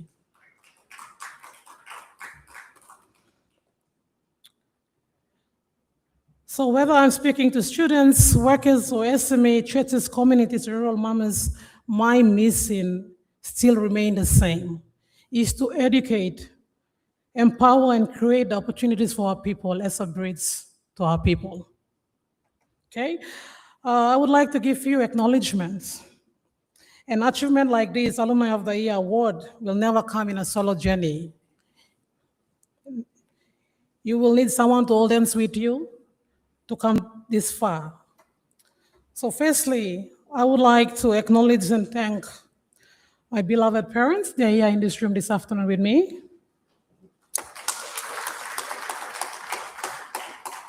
My mom and my siblings, niece and nephew, they're here. So thank you so much for always putting up with my stress and always praying for me when I'm in the rural parts of Papua New Guinea to come home safe. Thank you so much. You guys are my wives. I also would like to say thank you to one of the women leaders in Papua New Guinea that always believe in my work and always sponsor me, put me on the spotlight to connect me to other people, and that's Mrs. Lady Marape. She's gonna join us probably later on this afternoon, but she deserves an acknowledgement from me. You have to have good connections and partnership and relationship if you want to progress. And you have to establish that somehow, somewhere. So she's been very supportive in the drive of financial inclusion and women economic empowerment. So thank you so much, Lady Rachel Marape. And also, I would like to say thank you to Divine Word again for not only giving me the quality education and long life learning and leadership and all the values. Divine Word also gave me some friends that I kept close to my heart today. A lot. Lifelong friends, I'd say. And I want to say thank you to Janice Kwaningi for nominating me for this award. She's in the room this afternoon with me, so thank you, Janice. I see my other classmates in the room too, Stephanie Lawarabin, Jerome, Willie Dulu. Thank you so much for your support and believe in my work. I would like to also acknowledge the first ever CEO that I worked under, Mr. Gunaneri Das from Women's Microbank. Someone who believes in a young graduate with no background in any job. But I always remember the first time he asked me, where do you graduate? And I said, from Divine Word. Okay, we need a marketing officer. Can you be a marketing officer? I said, I can be a marketing officer. And then he asked me, okay, can you do me a favor? And I said, what? You have to come here on Thursday. That was Easter Thursday of that year in 2017. And you will present to us about microfinance. And I said, okay, because I know that I did a research on microfinance already. So I went in there and he told all the staff that she's a consultant. She's a consultant and she'll be doing a presentation to us about microfinance in PNG. And everyone in the room thought it was true.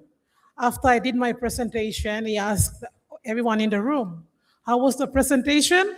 And they said, it was very good. It was very good. We should implement some of the recommendations, and the recommendations are from my thesis paper.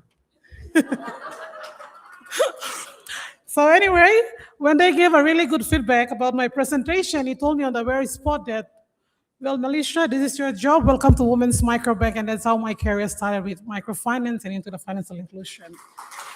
So thank you so much, Mr. Das. I also would like to say thank you and acknowledge the leadership of NESFAN. Thank you for trusting me with the opportunities to continue making positive impact locally and also regionally. Also to my other sponsors, also like Pacific Island Investment Forum and other development partners like Australian Aid, New Zealand, EU, and UN Women. Thank you also for your support in this mission for women economic empowerment in PNG. Ma big latok thank you through me latok thank you long all mama. All mama across the Papua New Guinea, the mamas, especially the marginalized mamas in the communities of Papua New Guinea, that they don't have that access to banking and microfinance. They always think that banking is too difficult, it's expensive. And they think that there's a lot of requirements to open a bank account and they don't want to be participative. But they believe in the mission. They believe in the idea that if they want to see change, they have to participate. So this award is not only for me or my family, no, it's also, I want to dedicate to all women of Papua New Guinea and the communities that I have worked and served across the nation.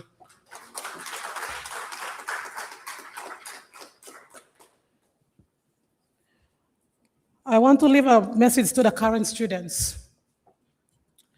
Before I close, I would like to speak directly to the current students who are here today and who are watching live. The next generation of leaders is sitting in this room. The next CEOs, entrepreneurs, teachers, health professionals, bankers, public servants, innovators, and nation builders are in this room today. Never underestimate the power of your education. The assignment you're working today could be the solution to the challenge facing your communities tomorrow. The research paper you will be writing would become the lifeline of your work, just like me. Do not wait until graduation to start making a difference. Start now.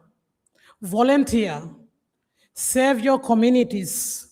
Build those meaningful relationships. Stay curious. Dream boldly. And most importantly, remember that education is not just about building a career.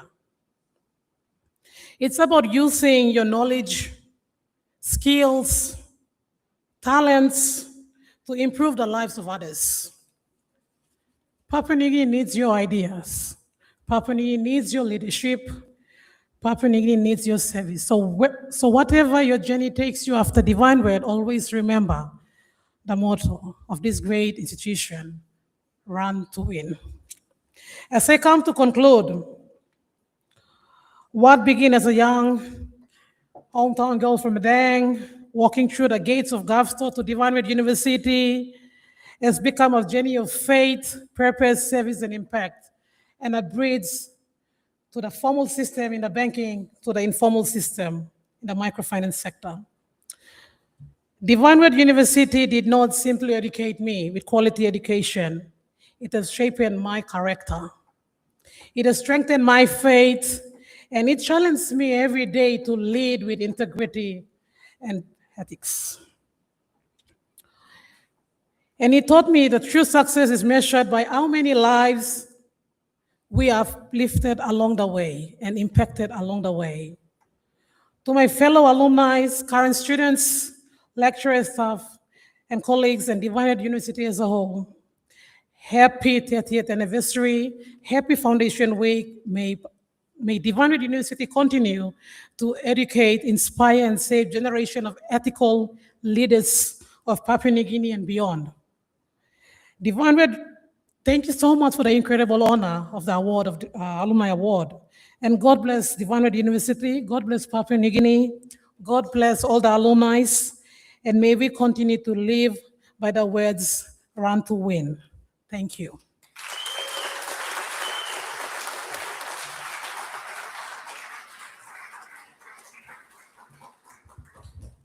Mumpla alumni, mumpla so, mumpla paitin big plan ken ha.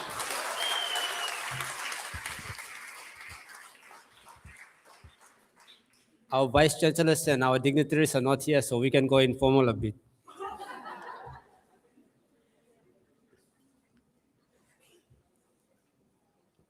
Now, please make welcome 2026 Distinguished Alumni of the Year awardee, Miss Maria Huaningre.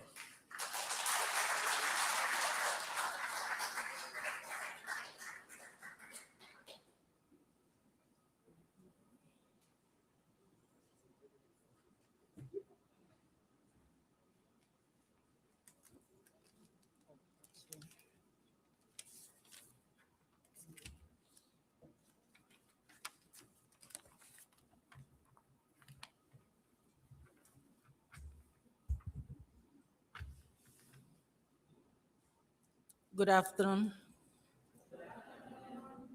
Hope you are not sleeping. I'm privileged and honored to be here today. Thank you, Divine Word. I stand as a professional here with a quote. If Divine Word did not educate me, I would not stand here with a quote, but thank you.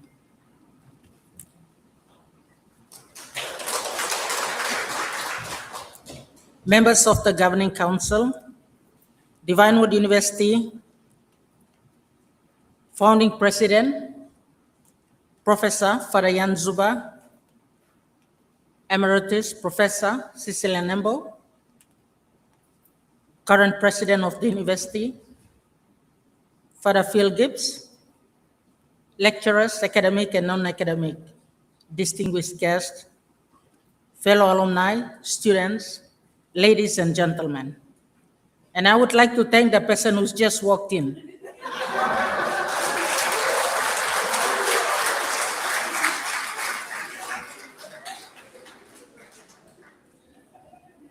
Father Pat Guest and Bishop Doug Young came a long way with me.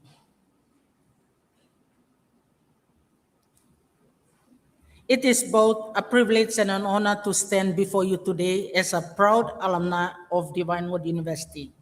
Returning to my alma mater brings back many memories and reminds me of how profoundly this university shaped my career, leadership journey, values, ultimately molding me into the person I am today.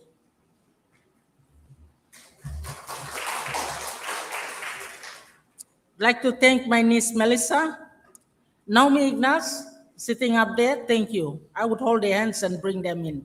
So they were both graduates of the business studies at Divine Word University. I had an influence in their life. In 1999, I arrived at Divine Word University as a student pursuing a Bachelor of Arts in Papua New Guinea or PNG studies. Like many students, I came with dreams, ambitions, uncertainties, and a desire to contribute meaningfully to the society. Little did I know that the next 4 years would become some of the most transformational years of my life. I was a little Miss Flossy Few Clothes back then, a little pumpkin, but I came for studies. The PNG Studies program provided me more than an academic knowledge. It helped me understand Papua New Guinea's rich culture, diversity, our tradition, histories, languages, governance systems, and social structures. Thank you to Professor Farah Pedges and Douglas Young.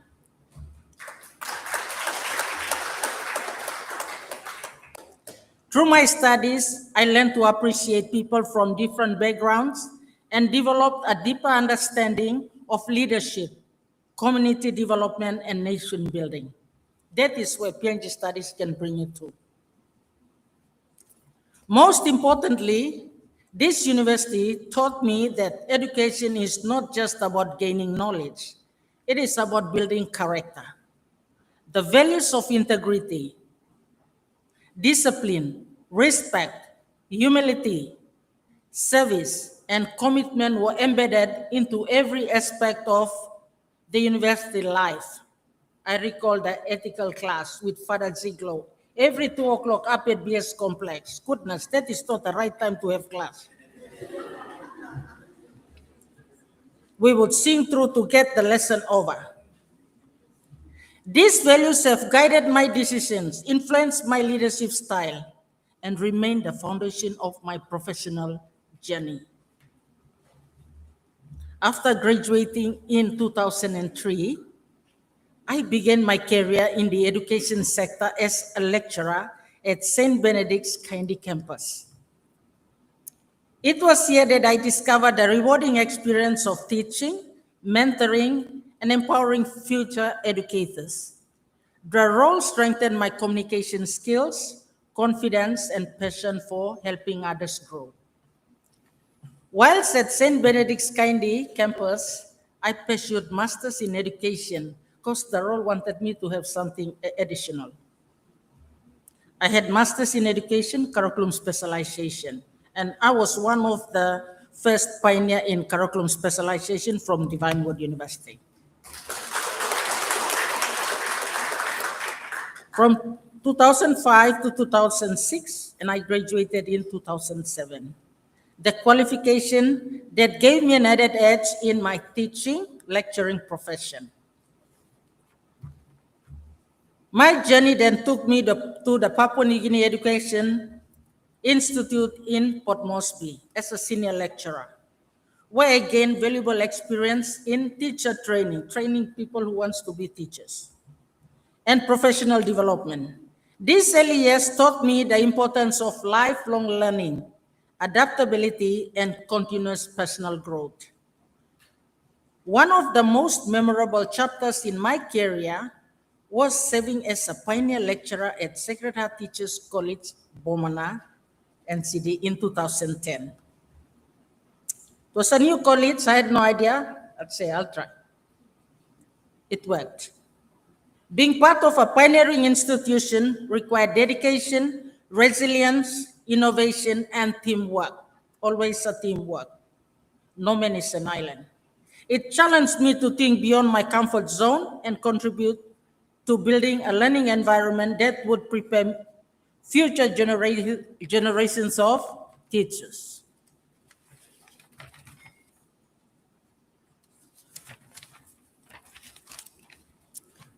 As opportunity arose, I ventured beyond education into other sectors.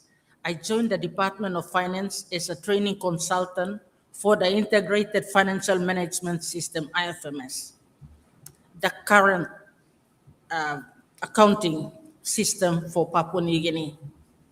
I wasn't a business studies student, but PNG studies had its own way, so I decided to be a consultant then.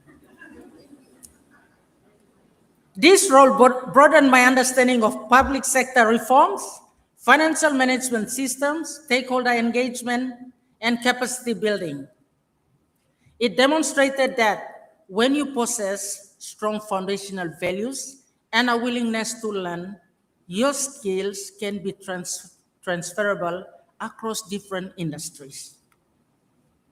It was also a privilege to work with the International Foundation for Electoral System, IFES, supported by the United States Department. I had to communicate with the US government. I don't know how, but I did it. I was reporting to the State Secretary, Clinton. So I was just thinking, how on earth I'm doing this. This experience gave me valuable exposure to governance, civic education, democratic processes, and institutional strengthening. Working with diverse teams and stakeholders enhanced my leadership, collaboration, and strategic thinking capabilities. My major next chapter was with the National Fisheries Authority, that is I am here today. For 8 years, 6 months, I served as the program leader for the Fisheries Business Women in Business at the National Fisheries College in Kavieng, New Ireland, the business training arm of the National Fisheries Authority. This role was particularly meaningful because it enabled me to empower over 5,000 plus Papua New Guineans through entrepreneurship and economic participation. And that is in the MTDS for Papua New Guinea. I had the privilege of training, coaching, mentoring, and supporting fisheries entrepreneurs, especially women and men, fishery cooperatives, fishing groups, from small to medium enterprise operators to establish and grow their businesses through fishing and fisheries-related activities. From mariculture and aquaculture ventures to community-based fisheries enterprise. I witnessed firsthand knowledge and opportunity that transformed their lives for the individual, families, and communities. I never took a fishery studies, a divine word, but out of curiosity. Thank you, PNG Studies.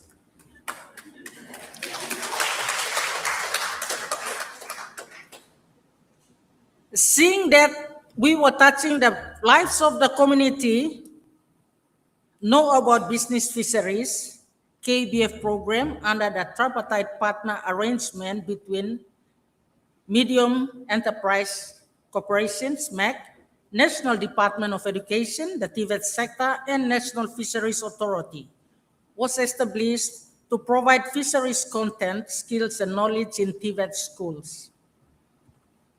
Providing fisheries entrepreneurial mindset to students who cannot make it through to higher learning institutions. The tripartite partners created opportunities in fisheries sphere for students to acquire skills and knowledge to be self-employed, for economic independence, food security, and sustainable living. Today, this program is rolled out to 50 selected vocational schools nationwide.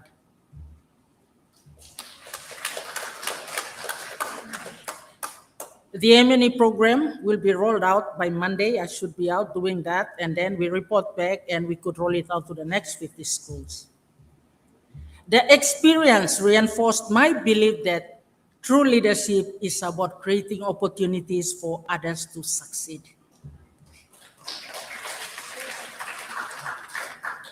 I pursued a second master's in business administration management because of my current role from 2023 to 2024 and graduated in 2025. And I sincerely thank my managing director, Mr. Justin Ilakini, the National Fisheries Authority, for seeing the potential in me, and they sponsored me all the way through. I did not spend a toy. Thank you to the National Fisheries Authority. This qualification equips me with the knowledge, skills, strategic mindset required to educate future professionals, manage complex port operations, lead diverse teams, and contribute effectively to organizational growth and national development. The qualification continues to have a direct and positive impact on my daily work by improving decision-making, leadership effectiveness, operational performance, and overall professional competence. Today, I serve as the port manager for Medang under the National Fisheries Authority.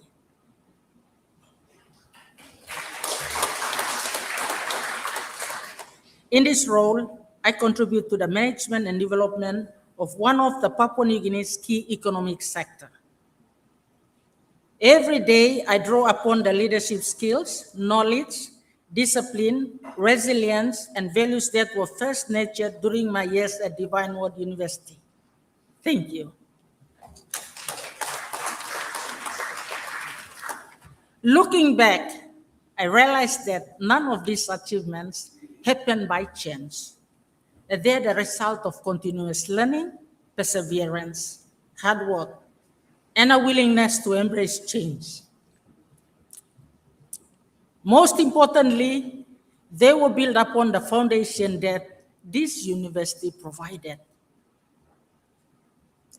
Today, when people ask me how I have been able to move successfully across education, finance, governance, development, fisheries, and leadership roles, my answer is simple. Divine Word University taught me how to learn, how to adapt, how to serve, and how to lead. To the students gathered here today, I would like to leave you with 3 important messages. The current students. First, embrace every opportunity to learn. Your education extends beyond the classroom. Every challenges, friendships, project, and experience contributes to your growth. Never underestimate the value of learning from people, communities, and circumstances. Second, be courageous enough to step into unfamiliar phase. My career journey did not follow a straight path. It crossed multiple sectors and professions. Some of my greatest opportunities came from areas outside of my field of studies. Do not limit yourself. Your degree is your foundation, not your destination.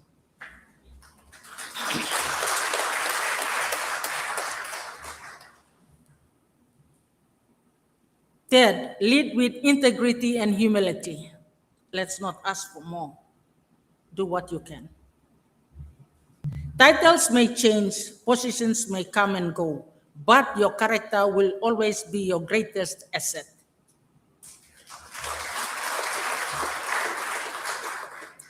True leadership is not about authority. It is about service, influence, and making a positive difference in the lives of others. As I reflect on my journey from being a PhD studies student at Divine Word University to serving in various professional and leadership roles across Papua New Guinea, I can confidently say that this university did more than educate me. It shaped my thinking, broadened my perspective, strengthened my values, prepared me to face the world with confidence and purpose. The lessons I learned between 1999 and 2002, including postgraduate degrees, continue to guide me today. The values instilled in me remain relevant in every decision I make. For that, I will always be grateful to Divine Word University. Thank you, Divine Word University, for investing in young Papua New Guineans, for nurturing future leaders, and for helping shape the woman I am today. May God continue to bless Divine Word University, the PhD Studies Department, all other faculties, Mr. Kuyas, and to late Mrs. Kuyas, late Dr. Sai, its students, its alumni, and our great nation. And thank you, Professor Father Yan Suba. Thank you and God bless.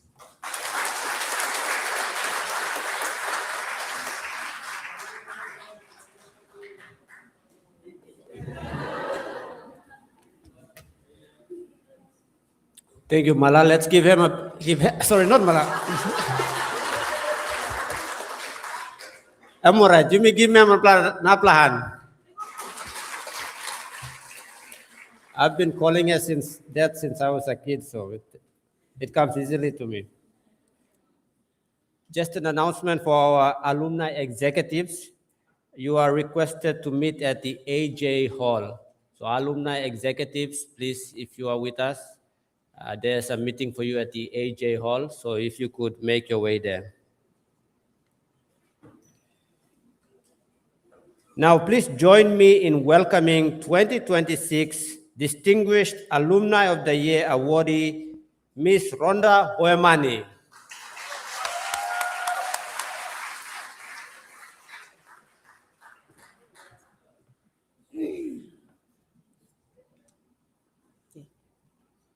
Thank you, MC. Thank you, Lorraine, and thank you, Mr. Kuyas. President of Divine Word University, Professor Father Philip Gibbs, SVD Provincial Superior Father Romeo Riadau, former President of Divine Word University, Father Yan Zuba, distinguished alumni, families, students, and distinguished council members of Divine Word University, executive members, colleagues. Good afternoon to you all. First and foremost, I bow in profound humiliation before Almighty God. It is through His divine grace, strength, and unforeseen guidance that I stand before you today to receive this distinguished alumni award. Behind every individual journey, there are champions who walk alongside you. I extend my heartfelt gratitude to Shelbina Ramtonic, to Samantha Barnabas, to Messia Gire, to Magdalene Bagat, for your tremendous effort in believing in me. Thank you for your collective endorsement. Your true trust in this individual milestone shaped into a shared victory.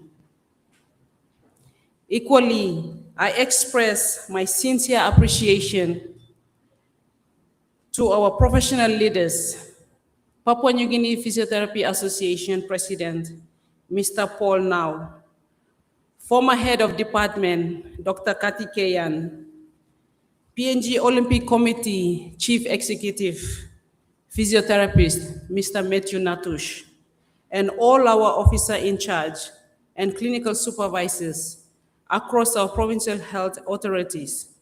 Thank you for your steadfast leadership, partnership, and dedication to elevating our profession across Papua New Guinea. Established in 2002, our physiotherapy program represents a bold leap forward for healthcare education in Papua New Guinea. While physiotherapy remains a relatively young profession in our country, look at how far it has come. Today, our graduates are breaking new grounds, serving on the front lines of public health, caring for our armed forces in the military, PNG Defense Force, empowering elite athletes in sports, both nationally and internationally, in Pacific Games, in Commonwealth Games, and in Olympic Games, and stepping out boldly as entrepreneurs running their private practice. Furthermore, our graduates are practicing in Australia and other countries, proving beyond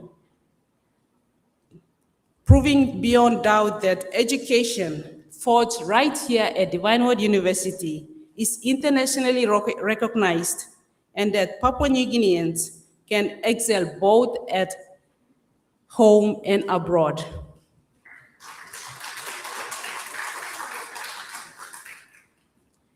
My relationship with Divine Word University began in 2003. As a pioneer diploma physiotherapy student, following those foundational years, I completed 2 years of clinical residency in Wewak Hospital, gaining indispensable hands-on experience in our public health system.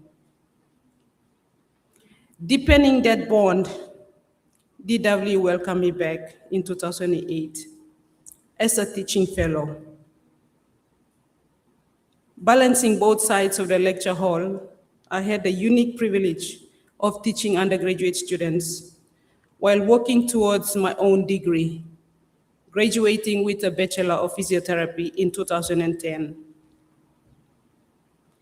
Sitting in those classrooms all those years, I never dreamt that one day I would stand before you to receive this prestigious award.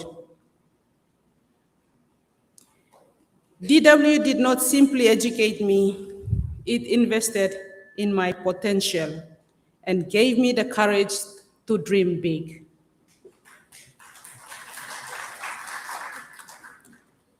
That dream took me far, but ultimately brought me home. After my degree, I went on to earn my honors graduate degree at James Cook University, and later my Master of Physiotherapy endorsed in sports in Otago University, New Zealand. Through the prestigious Manaki Scholarship. Though professional opportunities beacon abroad, returning to Papua New Guinea was never a question. My heart has always been here. my skills, my clinical training, and my devotion belong right here in service to Divine Word University and our beloved nation.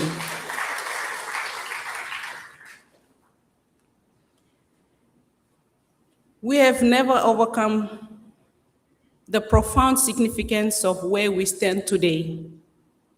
Divine Word University remains the only institution in the entire of Papua New Guinea that offers a degree in physiotherapy.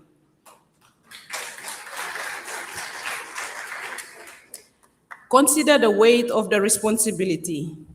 Every qualified physiotherapist who steps out into our health system to heal our people, restore mobility to the injured, give hope to the families, and uplift communities is forged right here on this campus. DWU carries the heart of physical healthcare rehabilitation for an entire country.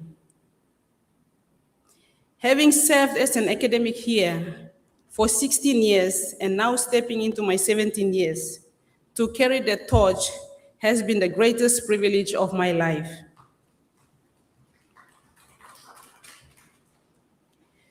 True recognition is not a celebration of my 17 years of service, but a testimony of service with a purpose. While my national colleagues left to pursue their dreams outside, I stayed to carry forward the vision set under the leadership of Father Jan Zuba.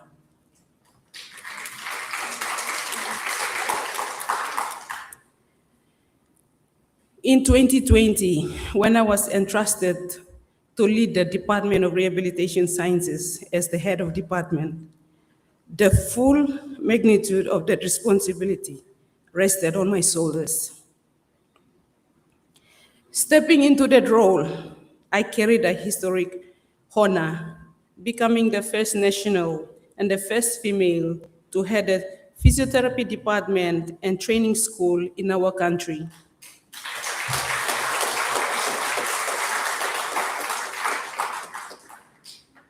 To stand as a Papua New Guinean woman at the helm of our nation's only physiotherapy program was both a humbling privilege and a sacred duty. It meant breaking ground, not just for myself, but for every young woman and national academic who would come after me, proving that we are fully capable of leading our own healthcare education into the future.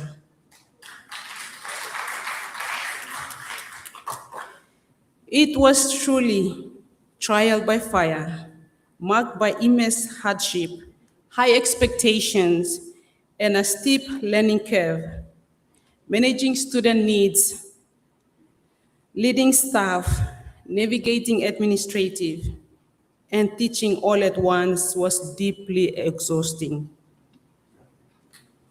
There were days of doubt, yet I learned that leadership is not about having all the answers. It is about having the humility to seek wisdom and guidance. I sought mentorship from senior leaders, undertook continuous leadership learning, and drew immense strength from workshops hosted by mentors like Professor Ivona. Through every obstacle, our vision grew stronger. In 2019, together with former head of department, Dr. Katikeyan, we championed the effort to officially register the PNG Physiotherapy Association with World Physiotherapy in Geneva, Switzerland.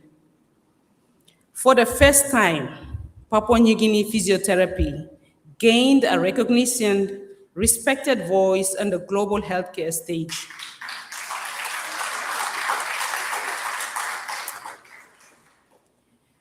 That global perspective was always paired with local service. From 2019 to 2023, I was privileged to serve voluntarily alongside Matthew Nautush on the medical team for the Papua New Guinea Olympic Committee, supporting our national athletes as they wore the Kumul jersey with pride on the international stage. It was a thrilling reminder that clinical skills we build in these lecture rooms transform lives and bring honor to Papua New Guinea. Real service does not end when the work week finishes. On weekends, through my Baha'i community, I serve alongside my members to help build safer, stronger, and more united communities in Medellin. These experiences have taught me that true leadership is never defined by title, an office, or rank. It is defined by service, collaboration, and readiness to roll up your sleeves wherever human need exists.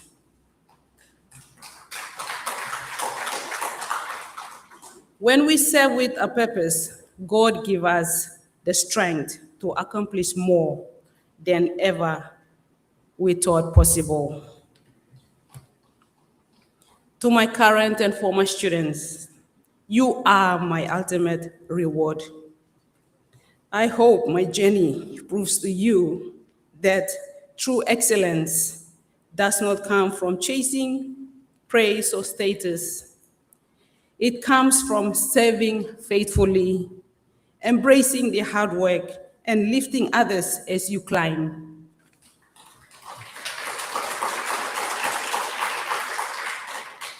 Looking ahead, my vision to elevate physiotherapy at Divine Word University centers on turning unique responsibility into nationwide transformation, building our strong foundation as PNG Soul Physiotherapy degree program, and utilizing our DWU Physiotherapy and Rehabilitation Clinic.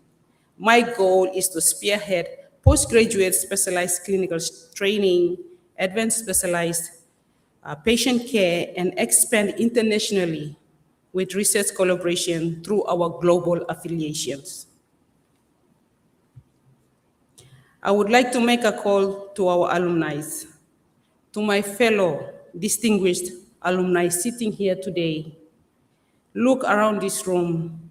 Look at the brilliant minds, resilient spirits, and the leadership capabilities surrounding us. While our student days may be behind us, our legacy is being written right now. We were refined with these walls to leave an indelible mark on our country. Remember that true empowerment is never measured by the titles on your business card or the balance in your bank account. True empowerment is measured by how many doors you open for those who walk behind you.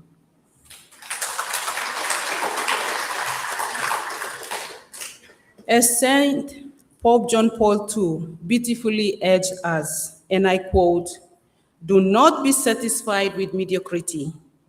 Put out into the deep and let down your nets for a catch. The future is in your hearts and in your hands." He urged individuals not to settle for an easy, unchallenging, or half-hearted life.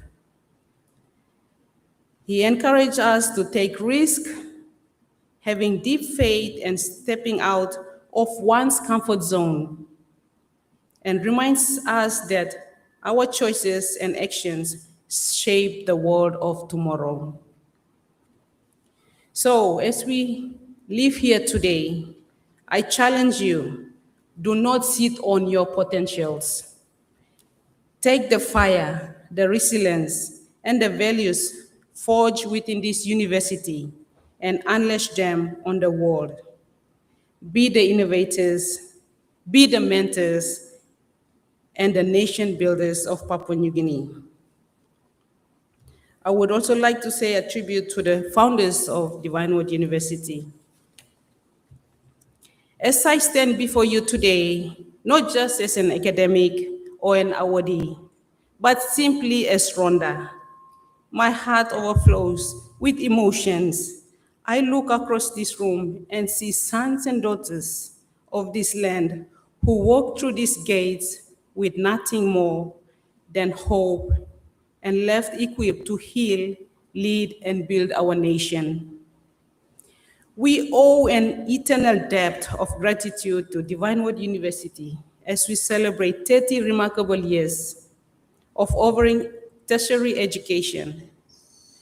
For 3 decades, this university has stood as a beacon of truth, wisdom, and service, proving the brilliancy and strength of Papua New Guineans. Above all, we bow our heads in profound reverence to our founding religious congregations. We honor the Society of Divine Word, the SVD missionaries, and the missionary sisters, servants of the Holy Spirit.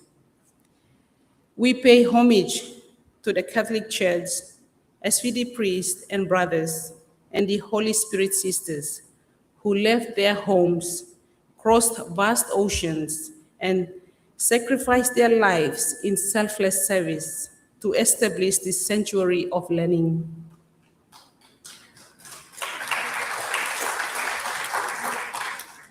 They sowed in tears, faith, and hard work so that we could reap the rich harvest of quality education today.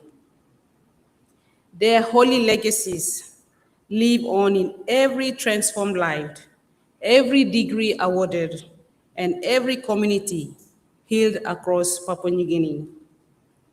To Divine Word University, my greatest gratitude for nurturing my purpose and believing in my dream. This award belongs to our entire community. Let us not just reflect the light of our alma mater. Let us begin the fire that transforms our nation. Thank you, and may God richly bless Divine Word University in Papua New Guinea.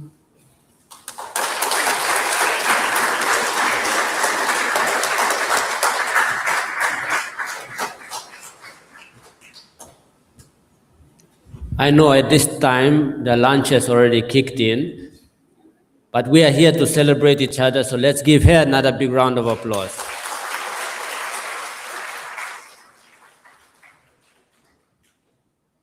And finally, please welcome 2026 Distinguished Alumni of the Year awardee, Mrs. Tionila Roca Matbog.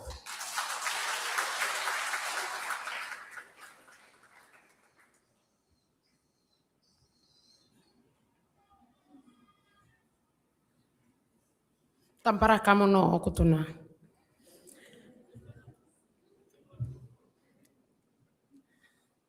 I acknowledge the presence of God, the spirits of the land on which we stand on,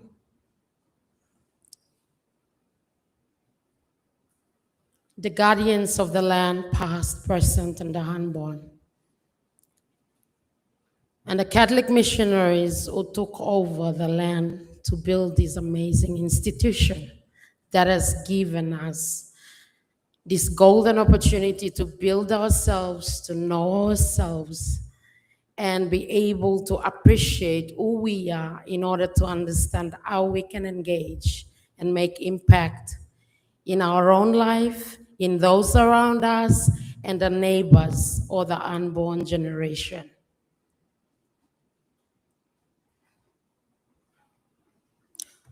All the shoulders I fell on, all the ants that carried me, the cups of wisdom by the fireplace, the facilitators of knowledge, all individuals and institutions who impacted me directly and indirectly, tampara okutuna. As a village girl born and raised in the village, I walked in that gate at the Divine Word University with millions of dreams, not knowing how to manifest all of those dreams into reality. Walking into generally an even smaller lecture complex gave me an impression which was obviously sideways according to the way mainstream thinking is crafted and believed. Little did I know that all the tools I needed to go back to my village were in that small building called the Department of Social and Religious Studies.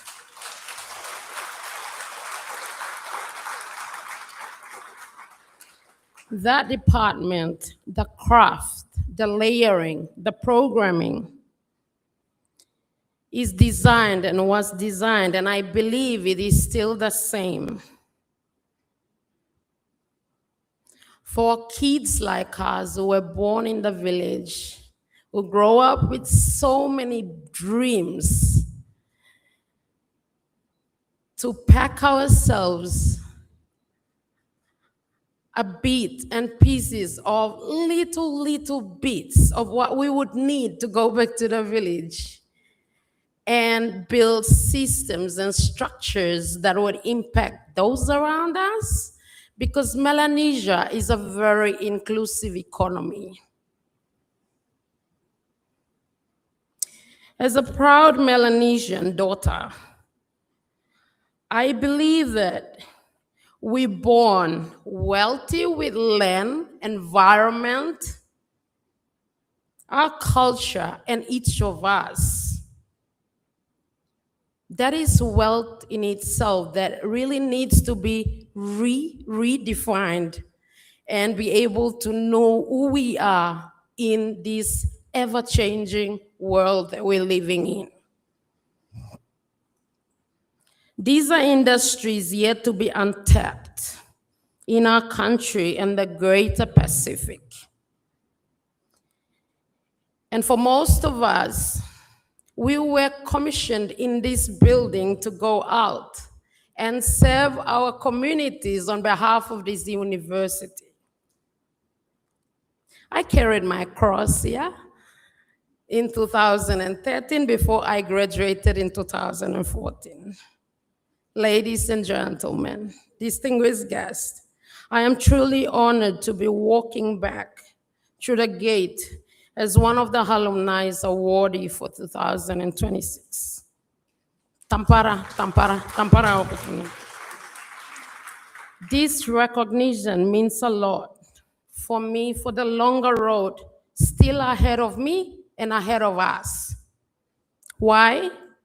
The road is too long for me to walk alone, but if we all work together, the road will no longer be longer.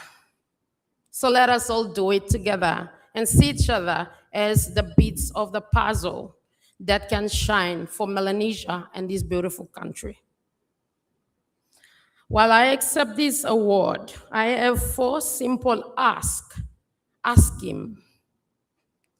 to our university, to my School of Arts, Mimin faculty, students, alumni, and current students, and lastly, current and future parents. 1, may this university, in the next 30 years, from next year on, remain intentional, maintaining the same spirit this university started with, and ensure that this university maintain its authenticity to interface with the world outside, as well as institutionalize the village economies, because those were the gift to us from our ancestors. Asking number 2, to the Faculty of Arts. Humans are super complicated beings. No sciences has beat and will never beat. Given that each of us is built with 82 billion neutrons, focus on preparing human beings from its thought life before conception, right through to the way they should behave and interface with another human being to maintain order and harmony. Getting that wrong is the beginning of conflict.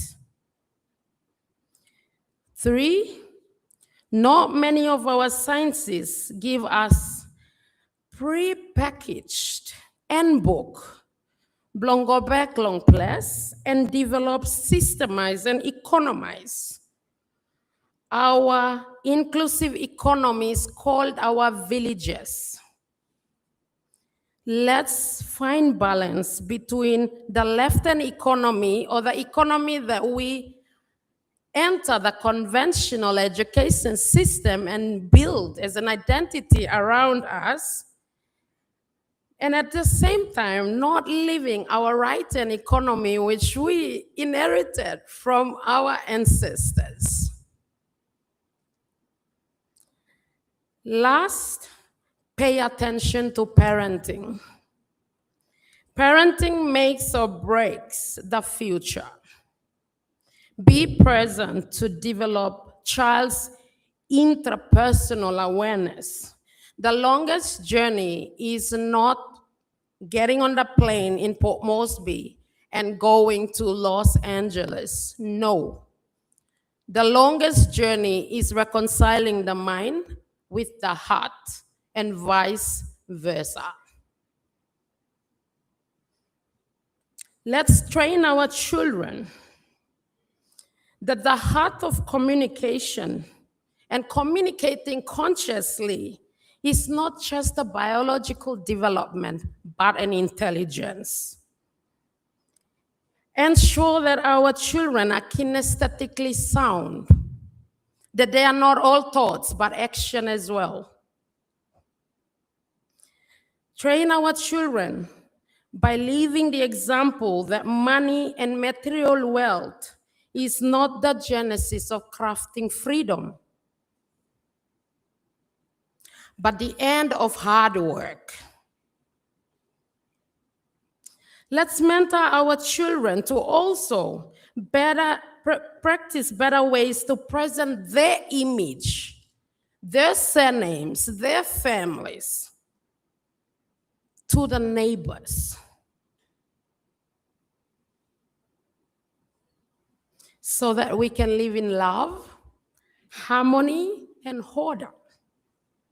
As a Melanesian daughter from the Basikan clan, I would love to leave a Melanesian principle, advice from my clan, my language, Nasioi, in an island called Dupe, commonly known as Bougainville,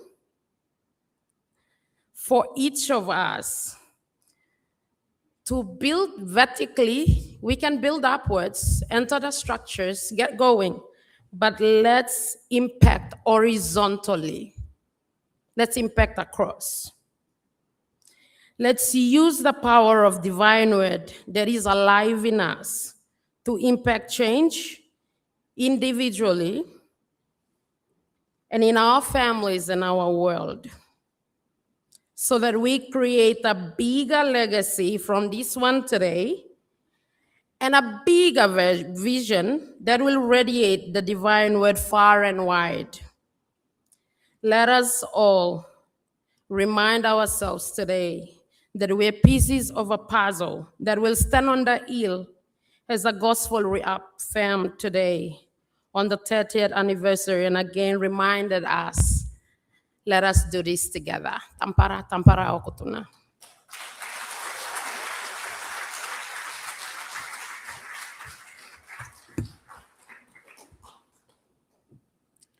Thank you, Mrs. Roca Matbob, for your powerful message, and thank you to all our 2026 Distinguished Alumni Awardees.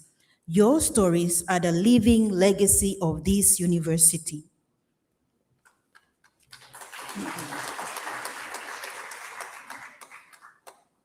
As we move into part 2 of our alumni voices, our sincere thanks to the Papua New Guinea Forest Authority and PNG Forest Research Institute, and Coca-Cola Euro-Pacific Partners of Papua New Guinea for their sponsors. Yesterday, our Prime Minister, the Honorable James Marape, challenged Divine Word University to help create more entrepreneurs for Papua New Guinea. Well, I am proud to say the next 3 alumni we will hear from are already doing that exactly. They are entrepreneurs who taken their ideas, their education, their DW experience and turn them into enterprise that are making an impact. We will first hear a video message from Mr. Richard Mark and Miss Anne Shirley Korave. Richard Mark is a proud DW alumnus and entrepreneur, best known as the founder of Abus Nakumu, a locally owned PNG food, catering, hospitality enterprise. His journey from humble beginning to building a business is a story of entrepreneurship, resilience, and creating opportunity for others. Our second video message is from Miss Anne Shirley Korave, a DW alumna, social entrepreneur, and women's health advocate. She is the founder of Queen Pets, a social and green enterprise producing reusable menstrual products and providing menstrual health and hygiene education to women and girls, including in underserved communities. In 2025, she was named the overall winner of the Westpac Outstanding Women Awards.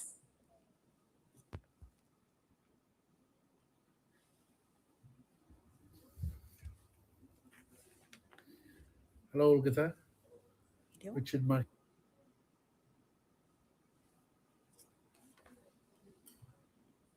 Here from Abus Nakumu.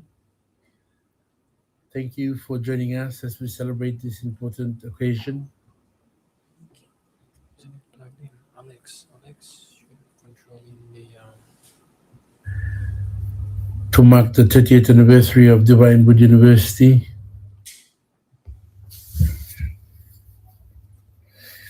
hello, Olga. Richard Mark here from Abus Nakumu. Thank you for joining us as we celebrate this important occasion to mark the 30th anniversary of Divine Word University. I'd like to acknowledge firstly our President, Professor Father Gibbs, the council members and management of Divine Word University, the academic and support staff, the current students and fellow alumni and chapters across the country, and invited guests, as well as friends and family. Good time na welcome to lo DWU na Madang. It gives me great privilege to share with you and join with the celebrations of the wider DW family on this special occasion. I finished from Divine Word in 2008. I started in 2005, and I graduated with a business and accounting degree. What's important for me, I think, as a take back is the school motto of Run to Win. That has stuck with me since graduating and over the course of my career. And I've been able to apply that in business and in family. And I think that was the highlight of my time in Divine Word, was to never stop succeeding. There were so many highlights. I guess, the school offered me so much room to develop and grow. During my time, we've been able to play sports, participate in cultural shows, participate in open days. And I guess from all of that, the one thing that I sort of like reflect on has been the never-ending journey for improvement and desire to be the best. I guess one key takeaway from my time in Divine Wood University would be the moral compass that it has instilled in me is to, always set the benchmark very high in personal life and in professional life. And I'm thankful for the institution that has greatly supported me through the network that we have currently, through the different alumni chapters across the country. And Pasin Barata, Pasin Susa that Mipla still hold him today. I guess that's one of the key things that I've learned and come to embrace and enjoy is once a divine wood, always a divine wood. And you can look everywhere in country and outside, and if you see a divine wood person or an ex or former Sumatin, we just click. And I think that network has been very beneficial. And in my business and in our business with Abush Nakumu, that network has really supported us through growing and developing our brand. And we've been able to, touch many lives and, give back as much as we can. And I owe that to the institution and the sort of like the values that it has instilled in me. So, to everyone that's there today, I'm sure the celebrations will be very enjoyable. One key thing that I love about that institution is the spiritual life that, it helps you grow as well. And one classic example is, we still hold on to that relationship with God in our daily lives. And, it's been very humbling to pass out from that institution. From the bottom of my heart and my family, I would like to congratulate everyone on the 30th anniversary celebrations, and I'm sure everyone will be enjoying all the celebrations ahead. So all of us from Abush Nakum, we'd like to people thank you. God bless you all and take care. Let's go. Come in, we go.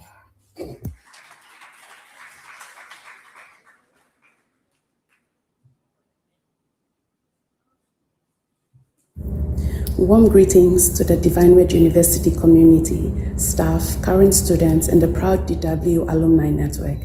Congratulations on 30 years of excellence, learning, service, and transformative impact. May DWU continue to inspire generations, shape leaders, and shine brightly in the years to come. Happy 30th anniversary and happy celebrations.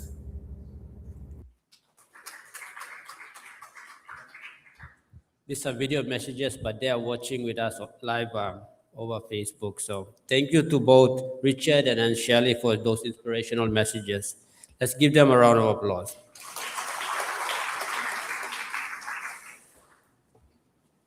At this juncture, I would like to sincerely thank our sponsors and our partners. If you would bear with me, I'll run through them. The WR Group, K92 Mining, Papua New Guinea Mining and Petroleum Hospitality Services Limited, DY Enterprises, the Papua New Guinea Institute of Medical Research, Kumul Minerals Holdings Limited, Medang Provincial Health Authority, Vodafone PNG, the Papua New Guinea Forest Authority and PNG Forest Research Institute, Coca-Cola Euro-Pacific Partners Papua New Guinea, Brian Bell and Company Limited, and NESFund Contributor Savings and Loan Society, and our own DWU alumni chapters. Thank you, Tomas. And thank you for celebrating 30 years of passing DY with all of us. I now hand it over to Mr. Kosi Sindek to take us through the rest of the program.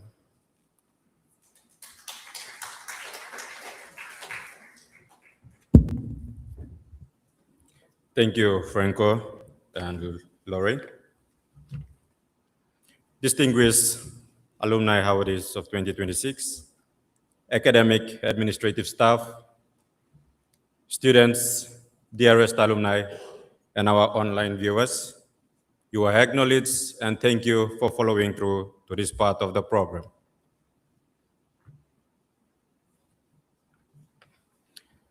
I'll try my very best not to put you to sleep, okay? So before we dive into the next session, which is panel discussion, DWU graduates serving Papua New Guinea. Can we see some ends or the ends of the Faculty of Business and Informatics alumni? Can we see the ends? All right, yes, we have some ends in the house. Thank you. Can we see the ends of the Faculty of Arts and Social Science alumni? There you go. Thank you. Can we see the ends of the Faculty of Medicine and Health Sciences alumni? All right, there we have them here.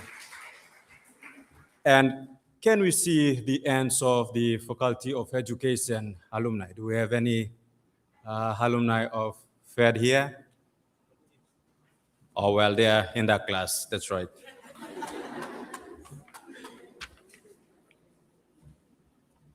All right. As DWU University celebrates 30 years of service and excellence in higher education under the theme Legacy in Action, this afternoon's panel provides an opportunity to hear from graduates whose education, experiences, and professional journeys have taken them into different areas of Papua New Guinea society. So basically, the discussion will give us an opportunity to celebrate the achievements of our DWU alumni over the past 30 years, inspire current students through practical insights and personal experiences, explore how DWU values and education have shaped leadership, professional growth and success, and also encourage networking and mentorship among alumni and students. Before we begin, I would like to invite our moderator and our 5 distinguished panelists to the stage. Our moderator for this afternoon is Maggie Veveloia.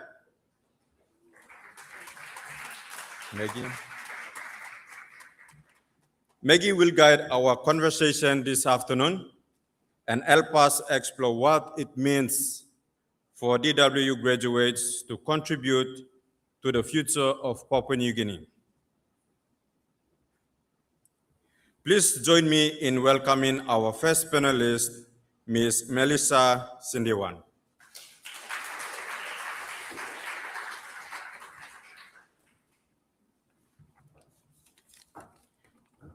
Please join me in welcoming our second panelist, Mr. Peter Nasale.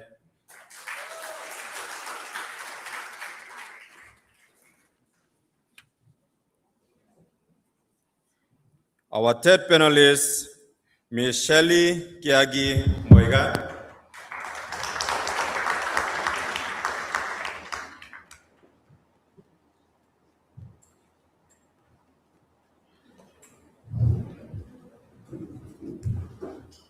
Our fourth panelist, Mrs. Tionela Roca Medbob.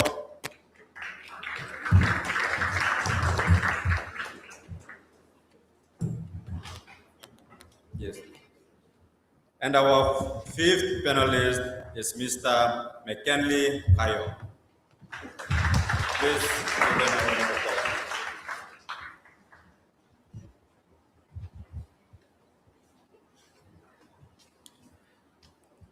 All right, Ms. Melissa Sindiwan is a dynamic Papua New Guinean corporate leader with extensive experience in strategic marketing, corporate communications, financial inclusion, stakeholder management, and the superannuation sector. Originally from Maprik in Nisipik province and raised in Medan, she is a proud graduate of the DWU University, where she completed a Bachelor of Business Studies from 2013 to 2016. As a DWU University alumna, her career demonstrates how a DWU University education can provide graduates with the knowledge, confidence, and versatility to contribute to national development and take on leadership roles across Papua New Guinea and the Pacific. Please give another round of applause. Mr. Nasalet is engaged in various projects within the space of education, research, development, and community engagement, particularly lecturing in economics and development studies at IBSU University, while also serving as the National Communications and Community Support Officer for the ADB and DS-funded Improved Pivot for Employment project. He also undertakes consultancy work with Dizzy Training Consultancy. Peter has published research on academic identity, mental health, and higher education in Melanesian context. His professional journey demonstrates the value of combining research, education, data, and development experience to contribute to Papua New Guinea's national development. Peter's experience at DWU University provided him with a versatile foundation to enable him to work confidently across different sectors. His DWU experience continues to influence his belief that graduates should be equipped to adapt, lead, and contribute wherever their skills are needed. Please, a round of applause to Mr. Nasser.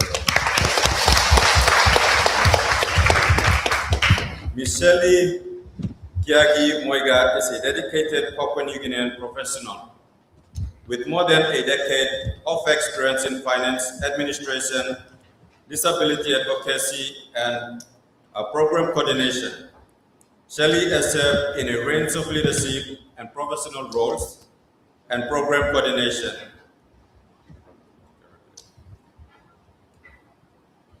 Well, including finance officer at Eastern Islands Family Voice, finance administration officer at Horizon 3000, program Eastern Islands Disability Secretariat.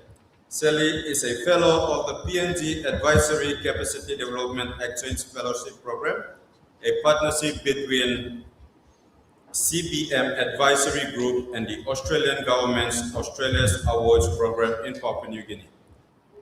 Sally's experience at DWU University helped shape their commitment to ethical service and community engagement. A journey demonstrates how education, professional expertise, and lived experience can be combined to advocate for a more inclusive and equitable Papua New Guinea. Let's give it a round of applause. Mrs. Tionela Medbob is an indigenous Nasioi woman from the Basikan clan of the autonomous region of Bougainville. She is a wife, a mother, an educator, community leader, and former politician whose leadership has been strongly shaped by the experience of communities affected by the Bougainville conflict and the Bangunama. Following her university studies in social and religious studies, she reflects that her education at DWU University broaden a perspective, strengthen an appreciation for humanity, taught her to value wisdom, humility, purposeful living over material wealth. Please let's give her a round of applause. And Mr. Kayok is a senior Papua New Guinean banking and corporate communications professional with extensive experience in strategic communications, marketing, stakeholder engagement, sustainability, customer advocacy, and organizational transformation. He currently serves as the Chief of Staff at Kina Bank. Mr. Kayok is proud Divinewood University alumnus. His educational journey at DWU reflects a commitment to continuous learning and professional development. Let's give him a round of applause. Ladies and gentlemen, their journeys remind us that the impact of a university is not measured only by the qualifications it awards, but also by what its graduates go on to do with the knowledge, values, and opportunities they receive. Please join me in giving a warm Divinewood welcome to our moderator, Ms. Maggie Veveloya, and our distinguished panelists, Ms. Melissa Sindiwan, Mr. Peter Nasale, Ms. Sally Kiagi Moiga, Mrs. Tionila Metbo, and Mr. Meg and Lee Kayo. Maggie, the stage is yours. Thank you, Kosi. And welcome once again. I hope you're all not feeling sleepy this afternoon. This is probably the second last program for our Alumni Day 2 program. This panel discussion will set the pace for the next activity that will come after this. So I hope we all in this room can pay attention, and those that are watching us online as well can appreciate the array of experience that are seated around this table here. I'm feeling a bit small here because I'm just an academic here, and there's so many heavy people sitting beside me. But we will kickstart. So basically, we are going to talk about, firstly, the theme of our day today, which is legacy, leadership, and lifelong experience. So I am very appreciative of all the alumni that are in this room.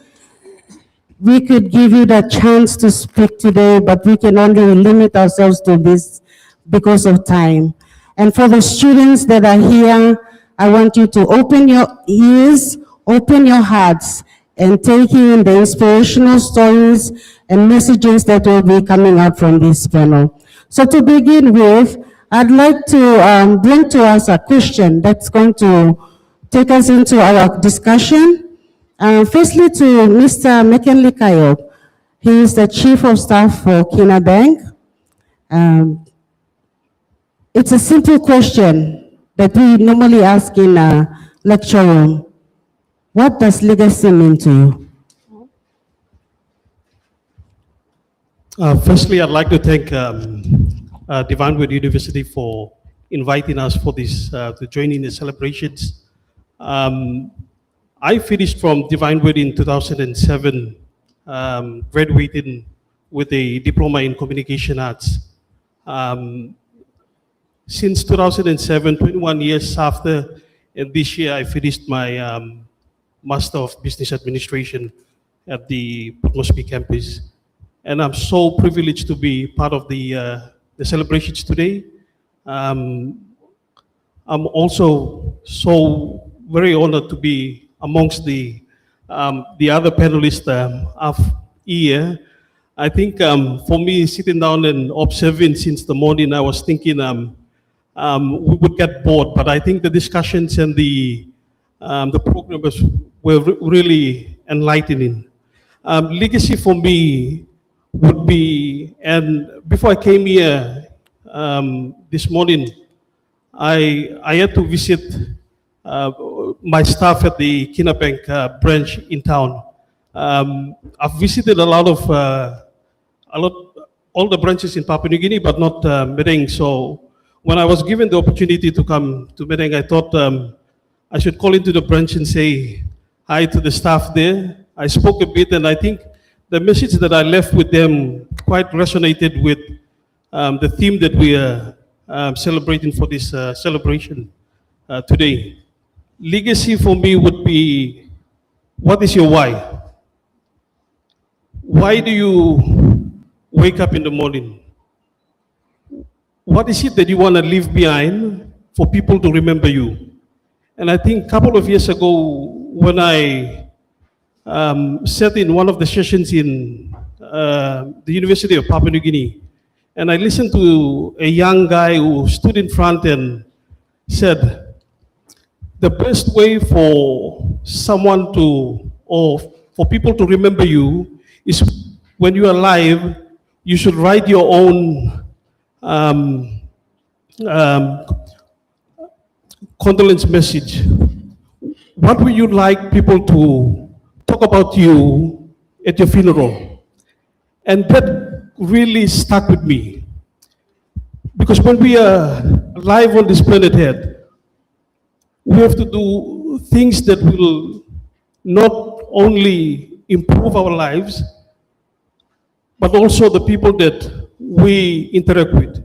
It could be your family, it could be your community, it could be your colleagues, it could be your staff, it could be anybody.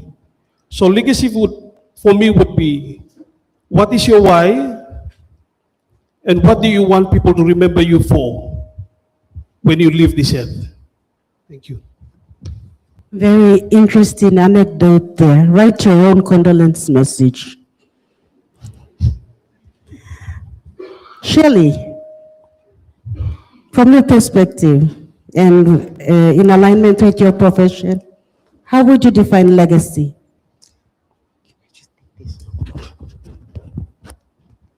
Good afternoon, everyone. Leadership for me is empowering someone else. To be in a leadership role is, it's not about you, it's about the team, it's about the end goal. As a person with a disability, navigating, I had polio when I was 2. So I grew up with it and I navigated all mainstream schools. So when I go out, I'm a freelance advocate, disability advocate, and I'm always bold in my approach. I'm unfiltered, I don't think and talk, I just say whatever comes. It just goes and I just like, oh, did I say that? So for me, it's getting out there, and when I'm advocating and I'm seeing someone who has a disability, whose stigma and discrimination is closely associated with disability. So when I'm out advocating and I see someone who has a child, especially a child with a disability, they want to go to school. We have the National Education Plan that says there's 9 key KPAs, and only 2 of them mentions disability as something to do with disability. This access and equity. So you can be, we all get confused with equality and equity. There's equality, you can provide equality, but how can I come to school? For instance, this morning, I wanted to use the restroom. Then I realized that I navigated this place back some years ago when I was a student. It never was an issue. So for me, leadership is paving the way, empowering the marginalized, giving them their voice. It's not about me, it's about getting someone else to stand up and move on from where I left. Thank you. Thank you, Shirley. Legacy is what we do in what we inherited, quote unquote, Father Jan Zuba this morning. So legacy is what we do in what we inherited. Thank you very much. This morning, this afternoon, I'd like to ask Mr. Nasale if you can briefly introduce yourself once again and share your journey since graduating from Divine Word University. Thank you for that. So my name is Peter and my surname is Nasale, and I am from Morobe. I'm not from the New Guinea Islands. Yes, I'm sorry, New Guinea Islanders. I am a Morobean. Yes. So if I had a picture of when I came here in 2014, and many of you in the audience would fondly remember how skinny I was, quite skinny. The wind could have blown me, but I managed to complete studies here. My journey, I had some of the fondest memories. I think when I die with that condolence, probably a part of it would be about my life here at Divine Word University. Because not only was I a student, but I became a staff as well. And this place sits somewhere in my heart. Yeah, somewhere in there we'll find it. I don't know if it's the right ventricle, left ventricle, I don't know. But it also gave me the opportunity to upgrade my qualifications. And so not only did it prepare me to go and conquer what was out there, it empowered me extensively. And when I was coming, sorry, if I take a lot of time, you let me know. Yes. I will stop you. Yeah. So when I was leaving for studies to come here, I flunked from grade 12 and I was upgrading. To the disappointment of my parents. I was a very straight A student growing up. I flunked because I was bullied a lot in school, and when I got to secondary school, I had enough of it. I just wanted to fit in. It just got to a point where I don't want to be bullied anymore, so I had to fit in. And that fitting in affected me academically. And so I stayed out of school, and my mom and dad, they didn't want to do anything with me. And I worked at a canteen in the church that I grew up in. Some of my church members are in here. Yeah, and the primary school I went to. And I was working there as a canteen keeper, and I paid for my DODL fees. And then around June of 2013, a friend of mine brought the applications for non-school leaver for DWU. And I was telling her, I haven't gotten back my DODL grades yet. I have C's and D's on my certificate, and I can't apply to university. And she was like, just go for it. And this is a true story. This is God God was all along in my story. And so I applied with the C's and D's and 2 B's and 2 C's and 2 D's. You do the calculation. Yeah. And in 2014, never expecting that I would come to university, I used the address for that school, my primary school, which I was working at. And the headmaster, we go to church together, so they called my parents and they said, there's a letter for your child here, for Peter. And I ran up and got the letter, came back down, and voila, then I got accepted. So thank you to health management. Almost there. So when I was preparing to leave for Divine Word, my mom was a wreck. She was really worried. As skinny as you are, being bullied all your life, how would you survive when you leave my care? So when we left, my father was a strong-headed man. He was like, let him go, let him go, now grow up. My mom, she was a wreck. She was crying the entire time. And I tell you, when I got here,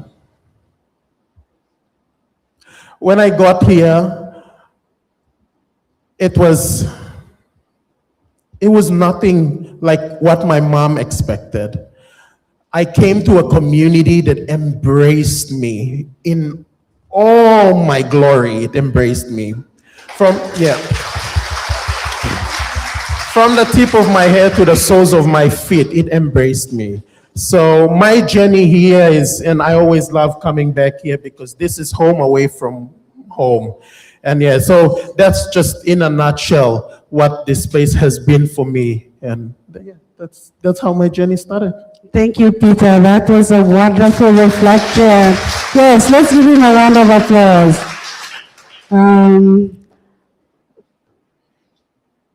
We all went through a lot of ethics classes. Those back in my time, we had ethics classes. So I'd like to ask Tianila, please do not put the mic down yet. Just share with us some experiences. I know you've spoken so much for your speech here, but some of the experiences at Divine Word that had greatest impact on your professional and personal development. Maybe one or two, a reflection. There's a tree just in front of the chapel, that big tree, DWU. I think the biggest impact I had is something related to that tree. I came in a very empty, confused child, like obviously. I didn't know. I just walked in with a sling bag, a kachin, in our time. That was the kind of identity we were more comfortable with. And being in the lecture room where all my courses that sounded like church history and religious studies 1, and me without any confidence, I was expected to go and teach those secondary school kids. And, a girl who was just raised in a broken community, post-conflict, eroded confidence, no courage. Who would want to stand in front of 30 students? Not me. And then there's this amazing woman in this village called Mama Monica. She always sees me sitting at the corner of our lecture room every time. We were like, at that time, we were 27 of us. And being Black is also very difficult, right? So it was hard for me to hide at the corner. And one time she got up and she said to me, "Come, let's go to the chapel." And then she asked me, "What is your biggest fear?" And then I said, "Not knowing what to do after I graduate with a religious studies degree."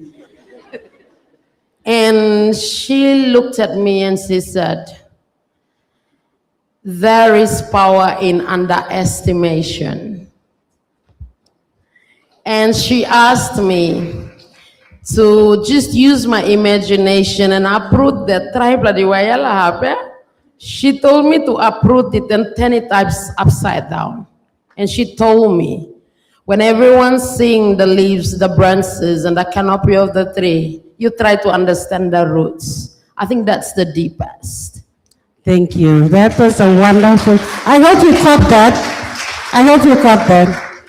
Thank you very much. They cut the tree down. Thank you, Mrs. Rokamato.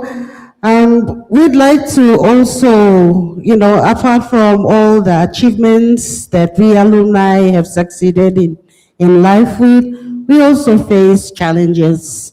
We also face fallouts and failures.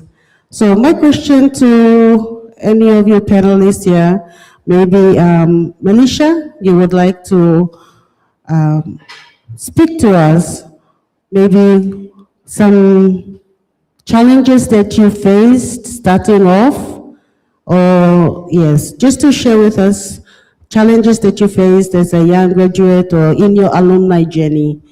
And from you, we'll speak with Shelley and McKinley. Thank you, Maggie.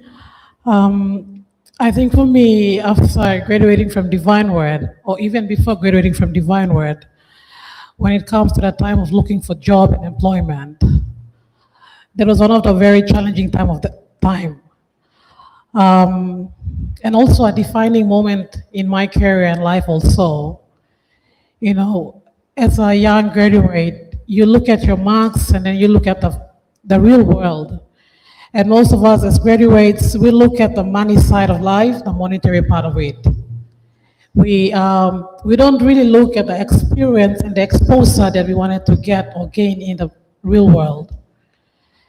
When I graduated from Divine Word, there were a lot of GDP programs that I applied for, and one of them was BAT. Some of you may be wondering why Melissa ended up working at a micro bank with a good flying colors when graduated. So I wanted to tell that story of that setback. So I applied for a lot of GDP programs, and my perception or my motives was wrong. I was looking at the monetary side, understanding how BAT will pay me, and all these things that comes with the package of BAT. But unfortunately, I put aside all the other GDP programs like BSP and others to go for BAT. But unfortunately, at the 11th hour to interview the general manager of the particular division I'm joining, I didn't make the cut. And that was the biggest setback in my life after graduating from Divine Word. As a small hometown girl from Madang, and understanding the job opportunities in Madang is very, very limited. And as growing up, I always tell myself, finish from school, finish from TUSPA, going to Divine Word, getting a degree, you are not going back to your mom's and dad's house to be a liability, but you have to go out and get a job and to be sustainable and independent. And that setback really opened up my mind. And that was one of the challenges I see when trying to get into a job also. And one thing that I will always grateful for Divine Word is when I was in school, I was always volunteering to be participating in all the school activities, volunteer to be a treasurer, to be a secretary, in every school activity, and that was something that paved my way to earn me a job with Women's Microbank. So I think one of the setbacks after graduating is having the right mindset. Don't look at the monetary and the material things after graduating. Look at the exposure, look at the experience. Go out there and serve. Whether becoming an officer doesn't matter. You grow from there to become a manager, and become a corporate manager and CEO one day maybe. So that was the lesson that I've learned. So I believe that every setback, there's a lesson to be learned. And that was my lesson that I have learned, and I thought it's good to share with everyone also today. Thank you. Thank you, Melissa. Like the saying goes, Rome wasn't built overnight. So we'll cross over to Shirley, because Shirley is an advocate for persons living with disability. Can we have your opinion on how you navigated the challenges and setbacks in this kind of environment after Divine Word? I have experienced discrimination in applying for jobs. But I always mention in my letters that I am a person with a physical disability. But that hasn't stopped me. I've never seen that as an obstacle. So I have a lot of challenges that I've faced in life, not just in seeking employment, but on a daily basis, like self-care, taking care of yourself. Those who know me from my era, I used to use just one walking stick. Now I use two, and I occasionally use a wheelchair to navigate. I have a lot of challenges that I face, infrastructure-wise, systematic, and attitudinal challenges are the biggest. People just take one look at you and like, yeah, that look, that, yeah, in the disability space we say, that look. That look that people give you, that look. That's like one of the biggest challenges. So I think for me, people who know me know I'm really bold, and I just pick whatever that comes to mind.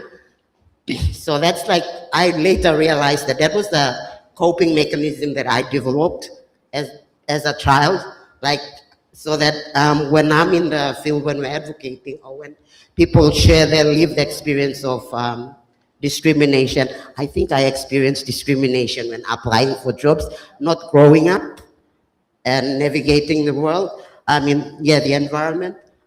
In Medang, like Melissa and I were Medang born, bred kids. So yeah, when I want to advocate for disability in Medang, people always tell me, when am I disabled? Because I was born and I grew up here, and growing up here, everybody knows me. Medang was a small place. Now it's expanded. So people know me because I've navigated all mainstream schools my entire life. There was no special treatment that I received because I'm not special. There's nothing special about me.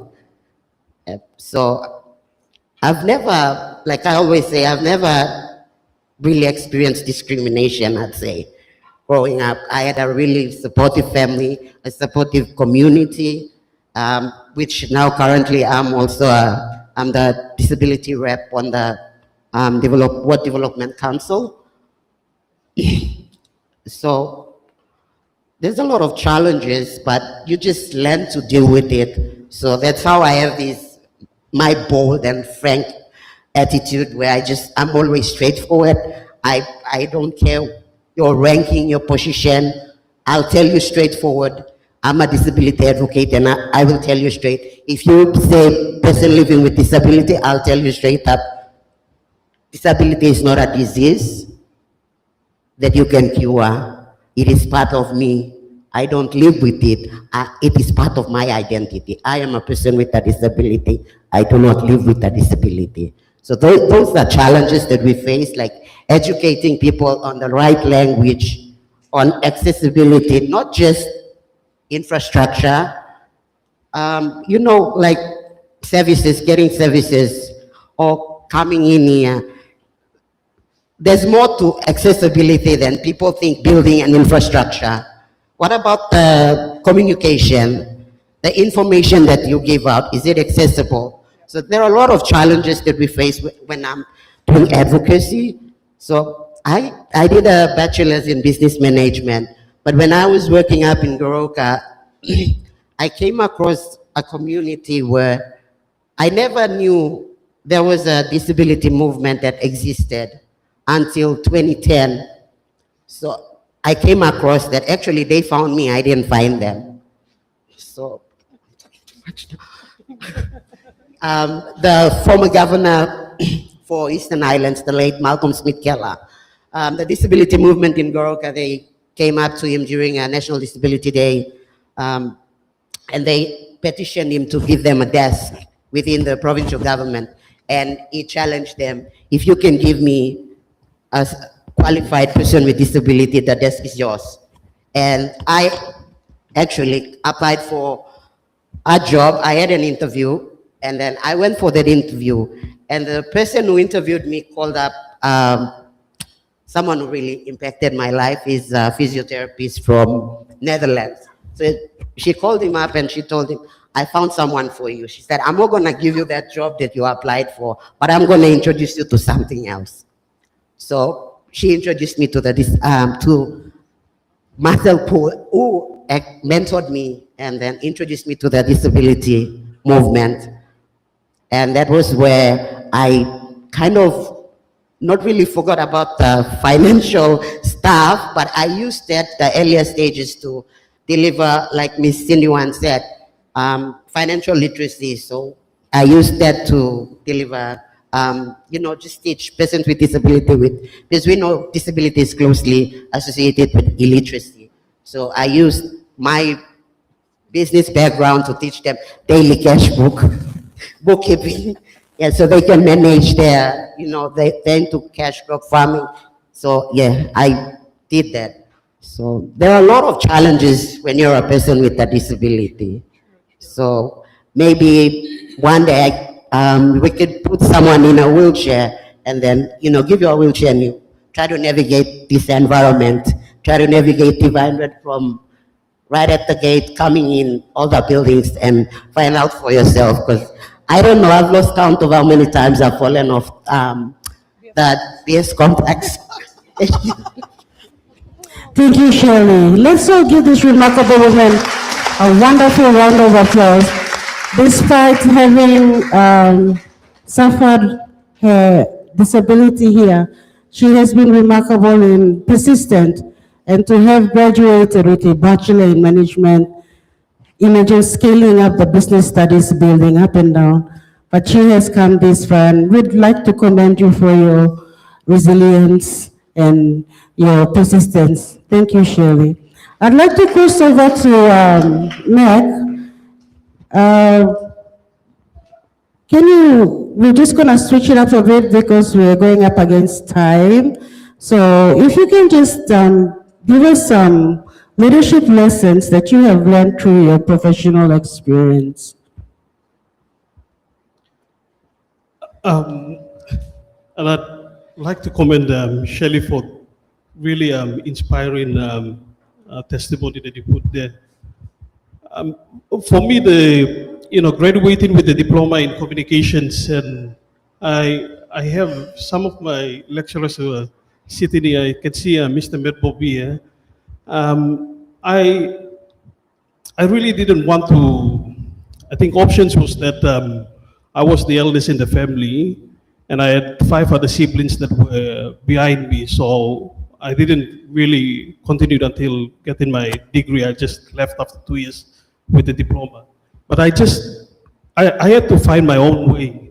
I had to learn. When I went into the newsroom, and I worked there for almost 1.5 years, and then in 2007 I left and I went up to Octedy, and I've been at Octedy until 2023 when I left, and I said, I'd try something different, and that was how I ended up at Kina Bank. But all along, one of the things that I've learned since graduating out from Divine Word was that challenges are actually opportunities. And that message was clear last night when Father Jan stood up in front and said, look at your challenges as opportunities where you can grow. And I think what instilled in me when I was at Divine Word back then was the values. You can have all the qualification that you can get. You can have all the certificates that you can hand. You can get all the titles and all the rights and privileges that come with it. But if your character is not right, you will not find the opportunities that are out there. Opportunities come with discipline itself. Over the years, I've learned that motivation only gets you far.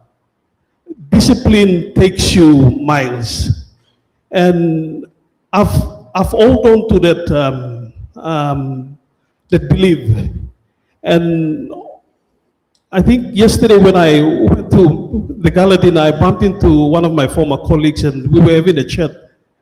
And he asked me a question like, how did you, from a journalist into a C-suite role?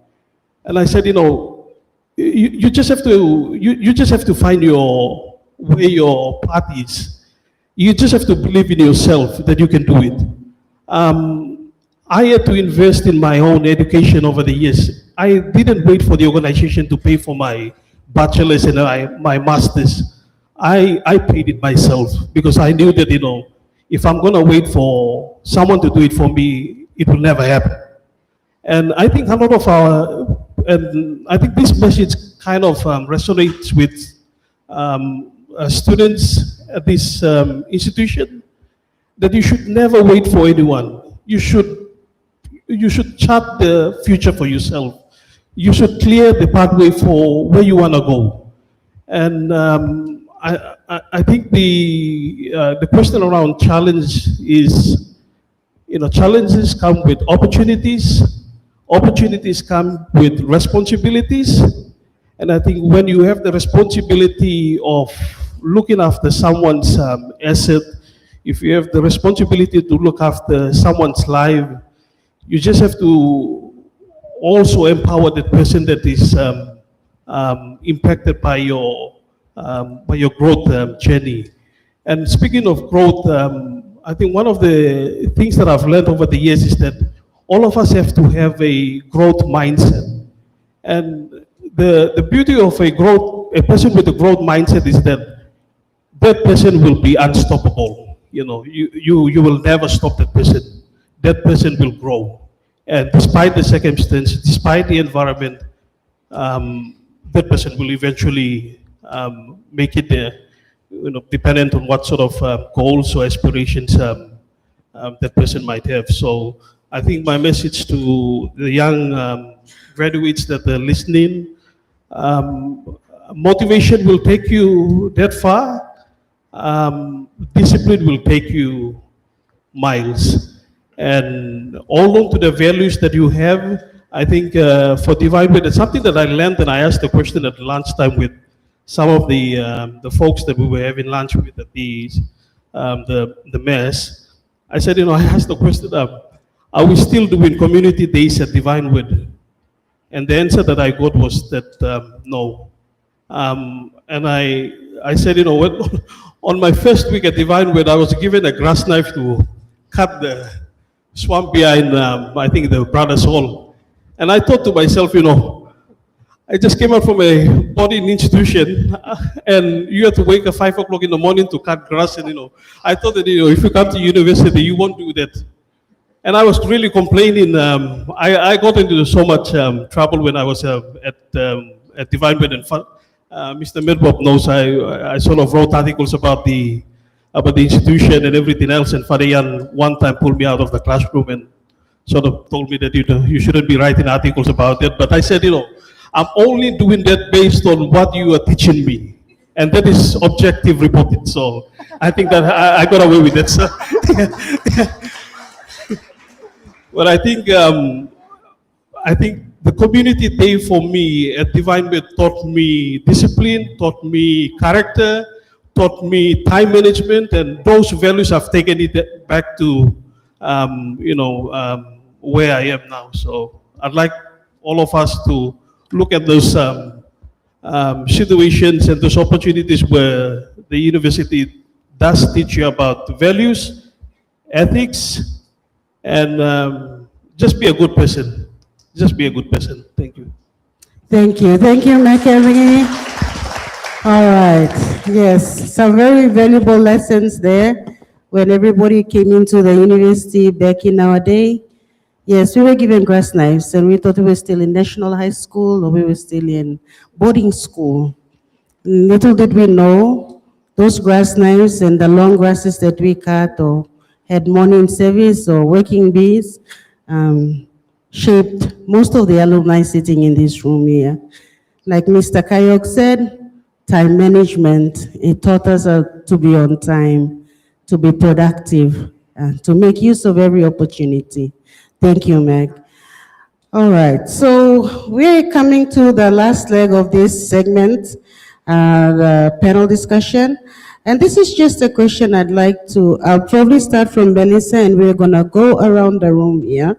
So around this table. Just what is important for alumni to remain connected to the university? From your personal perspective as an alumni, why is it important for alumni to remain connected? Thank you, Maggie. It's a very important question. It is very important that alumni, we have to be connected back to Divine Word. There's so many ways that I can think of.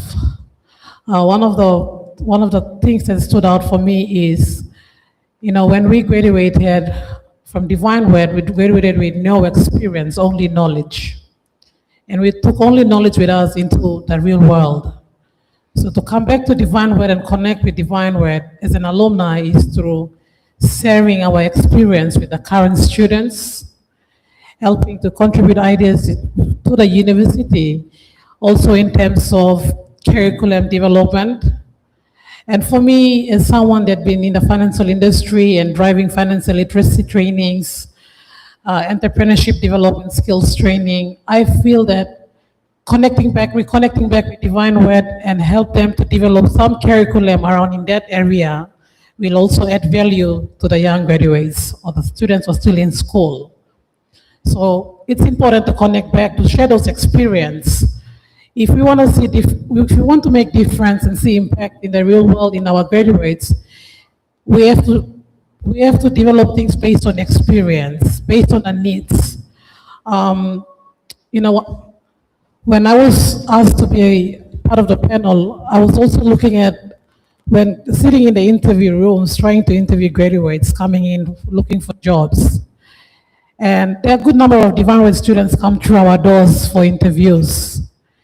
And most times when they come in and we ask them questions to know their aspirations, where they want to be in the next 2-3 years, a lot of them look kind of lost. There's an honest feedback I can give. They don't know where they want to be because I think they were not prepared enough to go out into the workforce. They were not workplace ready. So for me, to connect back to university is to ensure to help back the students to be workplace ready.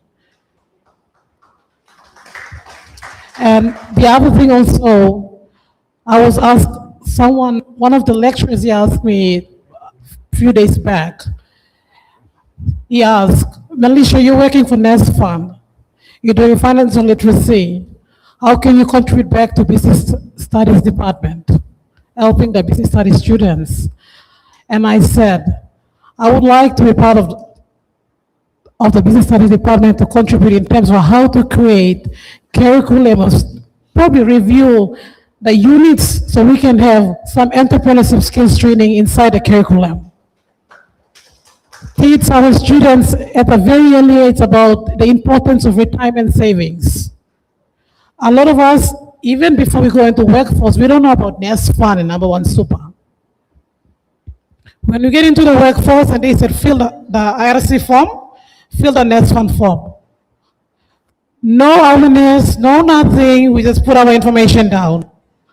And then we were just only focused on the mandatory contribution, the 6% and the 8.4% for Nest Fund and Number One Super. We never knew there were voluntary contributions also there that we can utilize to increase our retirement savings. So when we retire with some form of dignity. So those things are missing. So for me, to answer that question, Maggie, to connect back to Divine Word is to come back and share your experience, what you have learned at the real world, to contribute back to the university so that we can review our curriculum and add more inclusive and workplace-ready units for our students. Thank you.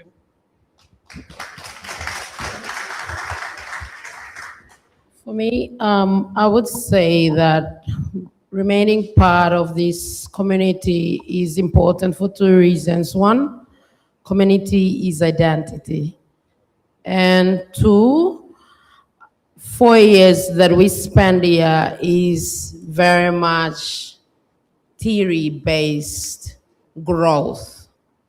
There's a bigger growth when you start going out there, putting your feet in the cold, and not all of us will chatter the way that will define our career. Say, for example, we have our brother here who started with communications and he's in the banking industry.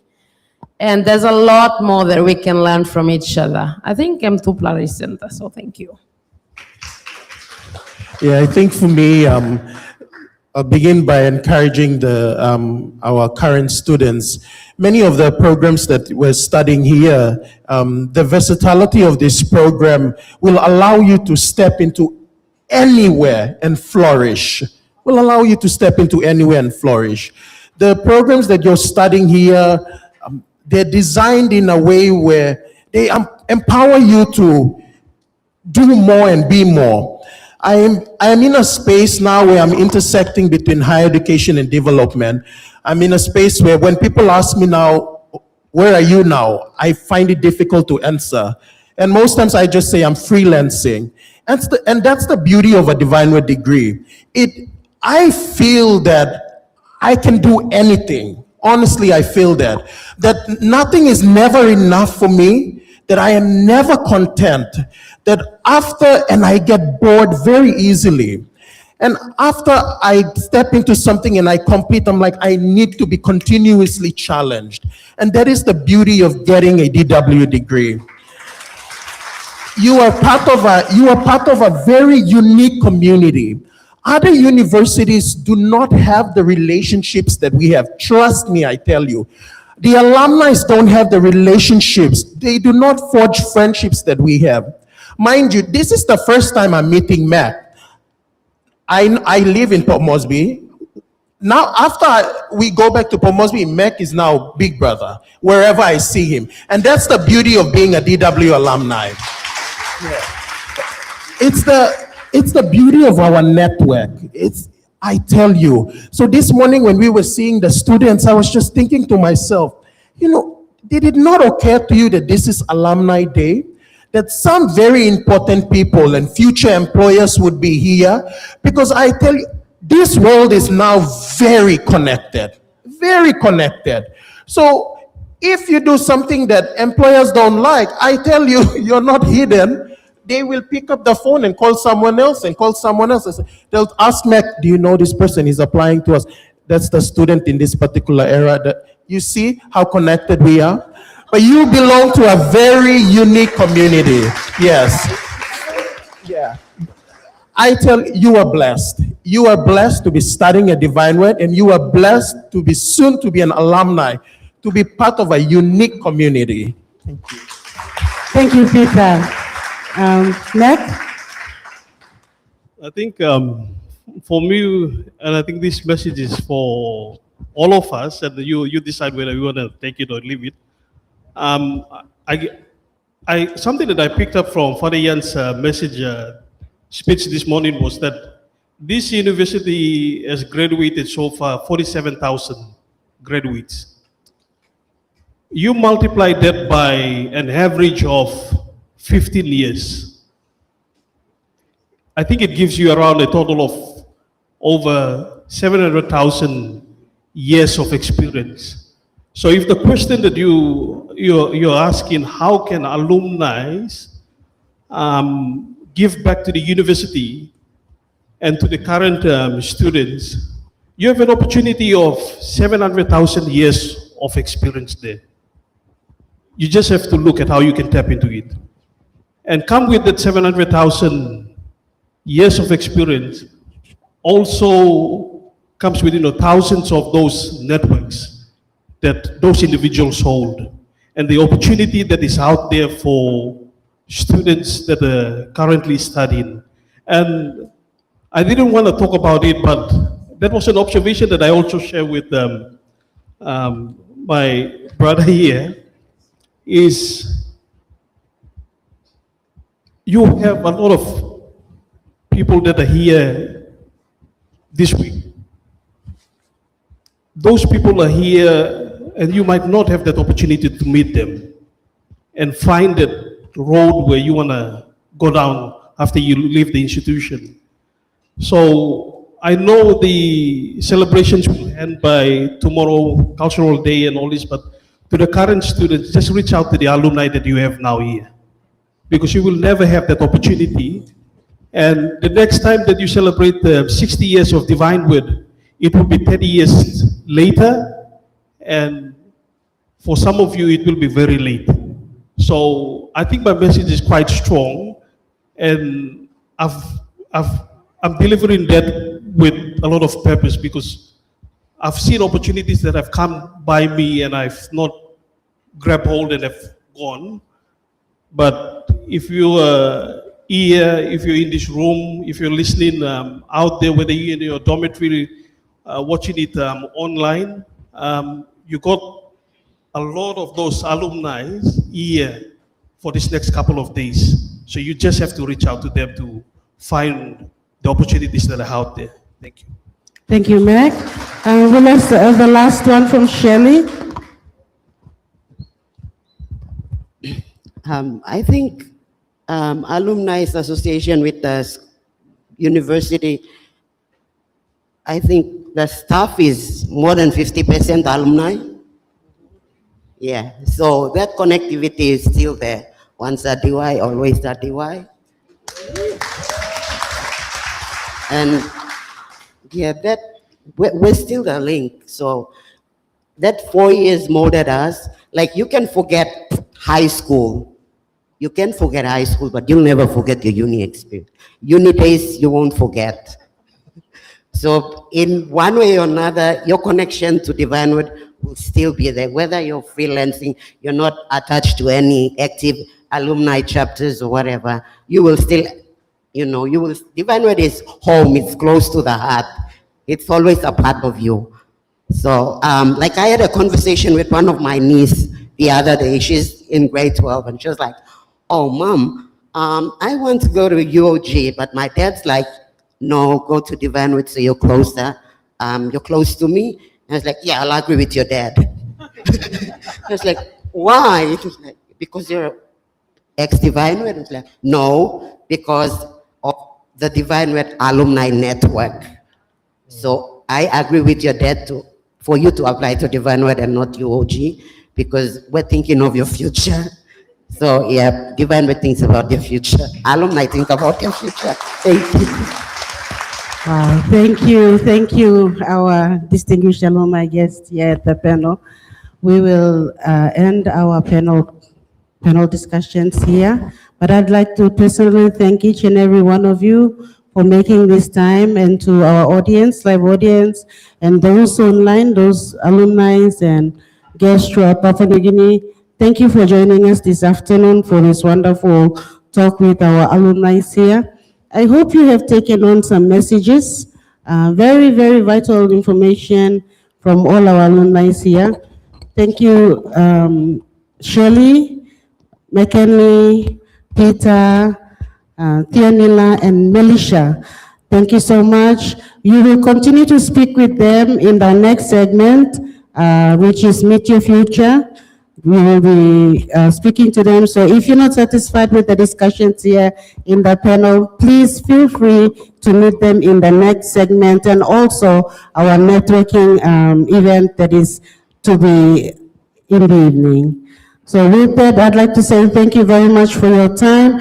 Thank you to the wonderful audience, and I'll hand this mic over to the MC. Thank you very much.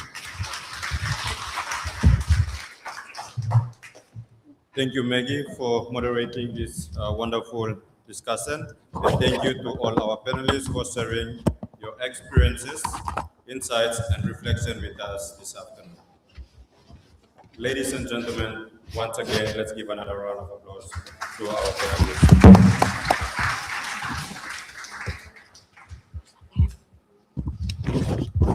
All right.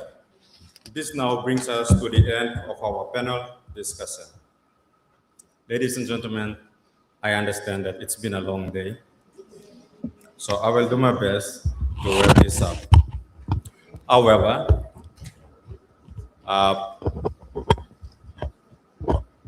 okay, let me undo that however.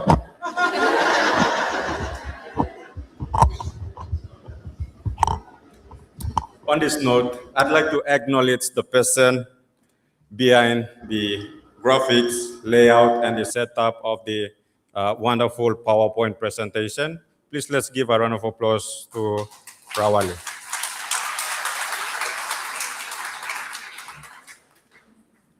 All right, let me just touch on that part on however. So we received news that our Prime Minister is on his way, is here, but then we will have to confirm that in the part of the program. That's why, and that's where however came in.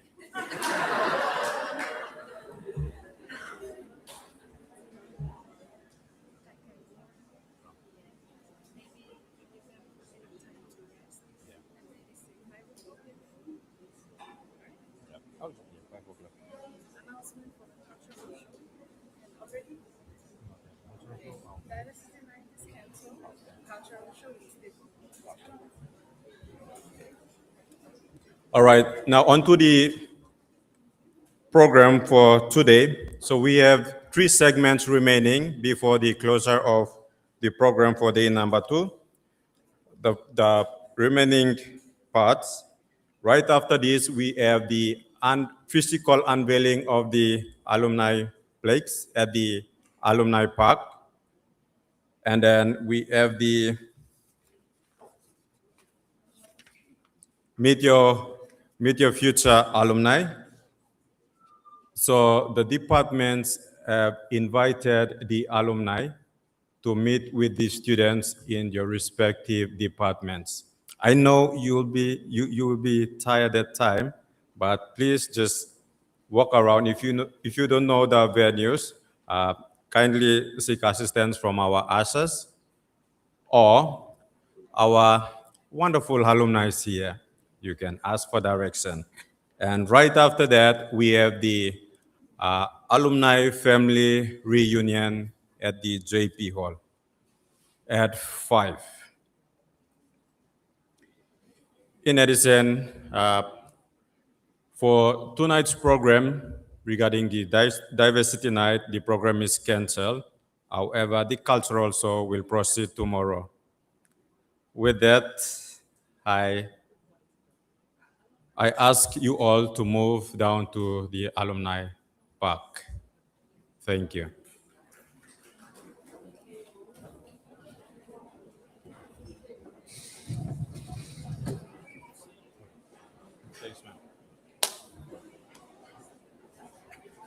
Partly, you must mind the straight. The partly, you must mind him straight. Thank you. Regardless, man. Regardless, man.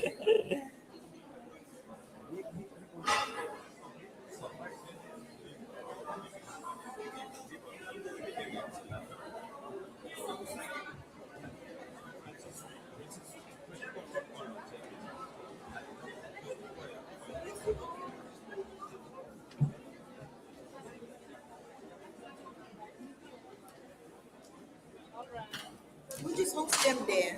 Thank you, Rawali. You guys were amazing. I don't know what to say. You No, were you were amazing. You have made it so much.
All people smile on you, yeah. Oh, Laila, yeah. By making you mama.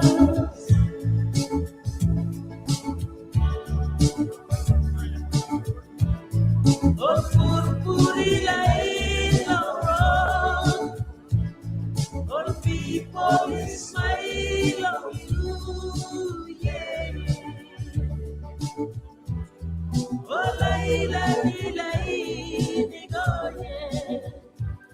By making you mama. Yes, spell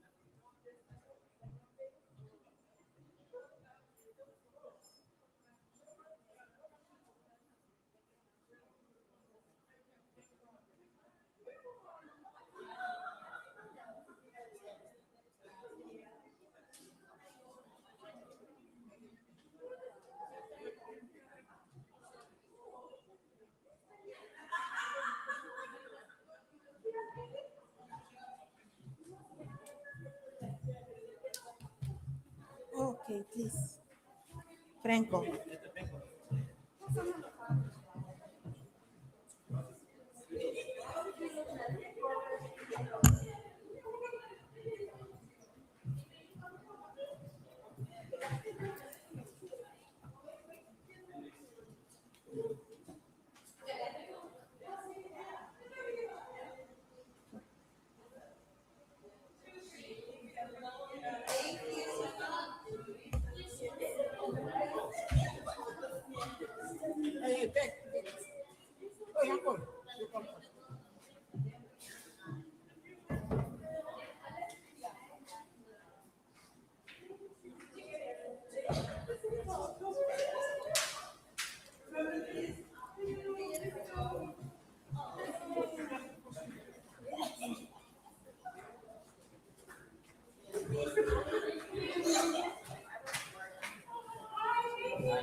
Franco, give me.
I just need your assistance.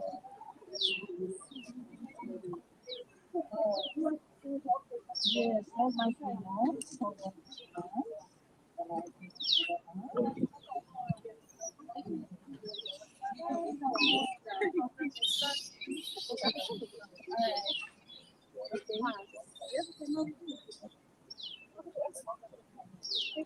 Oh,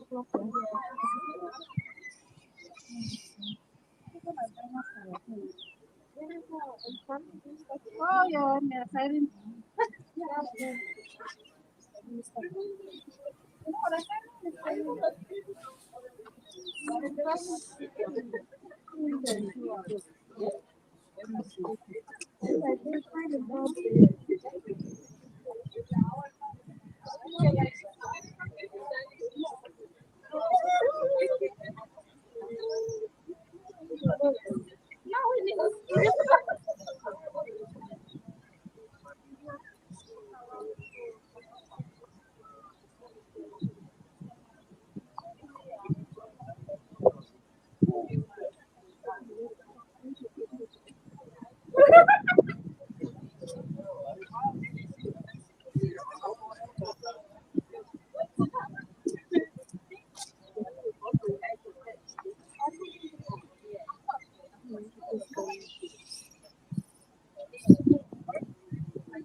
So we're here at the Alumni Park.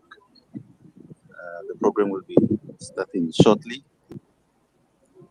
We're still watching this live stream on DWU Facebook page. We thank you for joining us.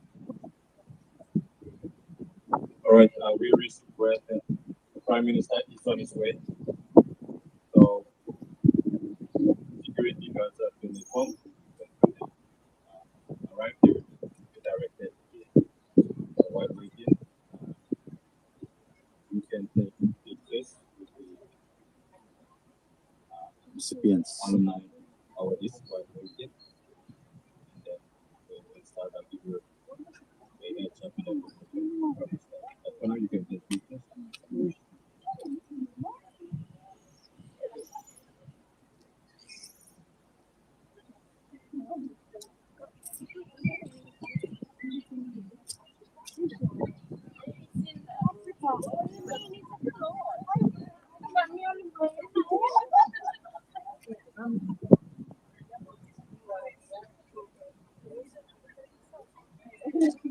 Where's the photographer? The photographer is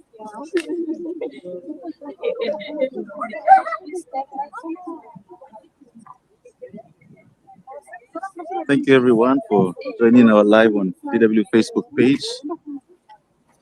All right, just a clarification on the visit.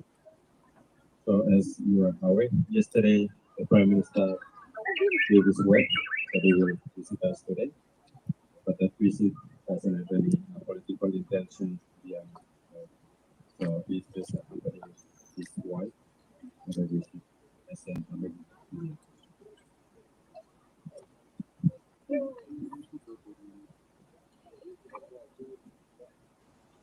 So you know when his delegation, or let's say the wife and the Prime Minister, when they're here, feel free to interact. And,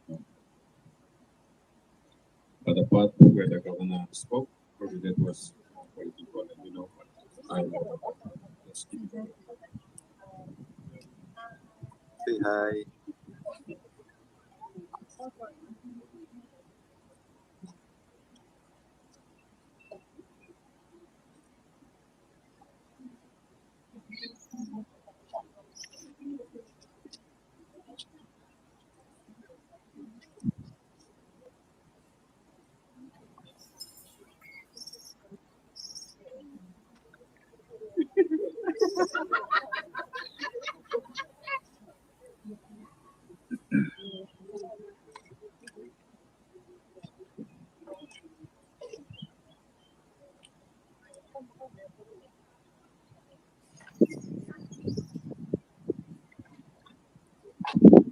Captain Mr. Soft, that's our Median chapter president, alumni.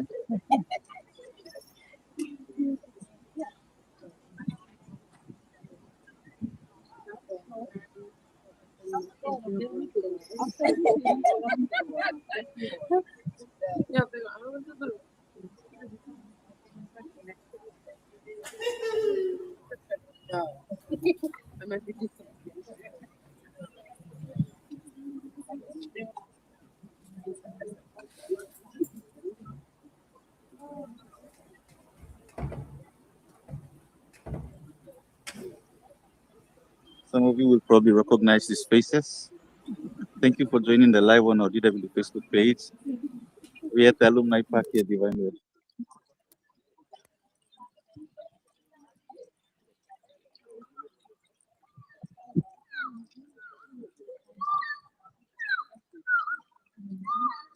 All right.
Check, mic check. All right, I will proceed with our program for this segment. So you remember the however? I will now use the however. However, as per the information we received, the Prime Minister will make his way to the resort to meet with the Vice Chancellor's delegation at the resort. So we will proceed with our program now. Sorry, the wife will come here, so we will proceed whenever she joins. We will acknowledge her and we will proceed with the program. So, thank you. All right, now may I ask everyone to move closer?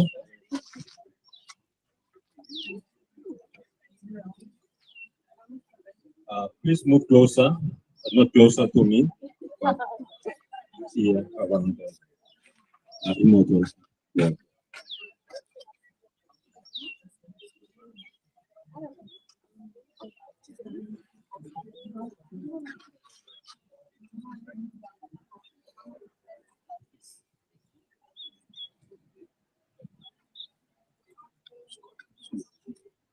Those of you at the back at the lawn, I kindly ask you to move closer.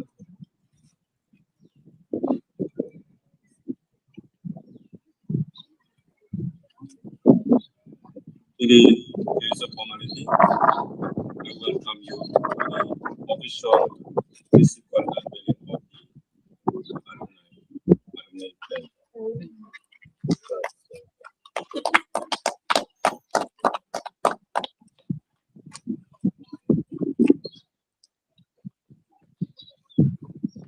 All right, I would like to ask our distinguished alumni awardees for 2026. May I have the two of you to move to this side. This part of the program is very short and brief. So we will have the photographers to take the pictures. And in this part, I would say we now officially unveil the alumni pledge on the immortal world.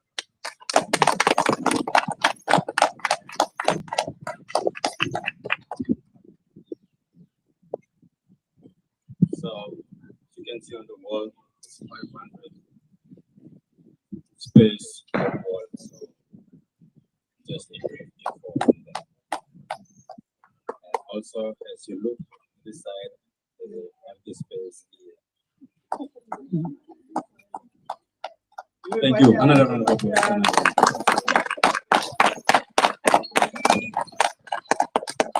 All right, thank you very much, the photographers. I believe we have the pictures right there. All right, now we will have the group photo for everyone with the awardees, alumni, and then you can further disintegrate in a group and get proceed with the photographs. Thank you.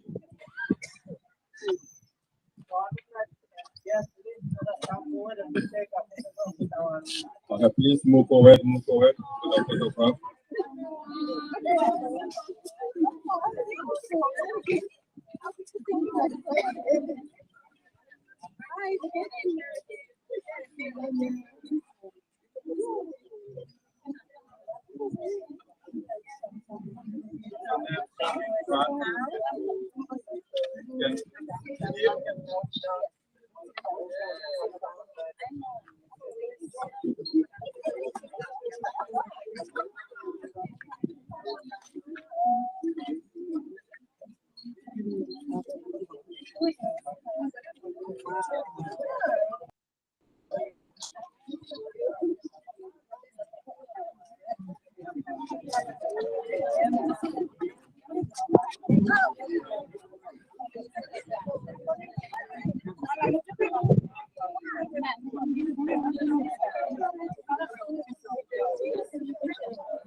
Do I have?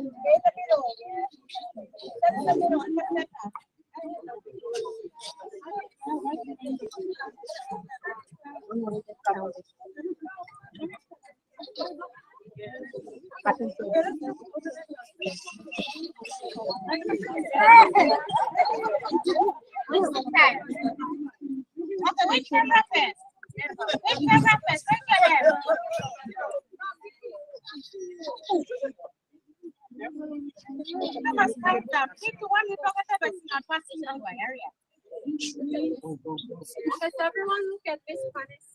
Okay.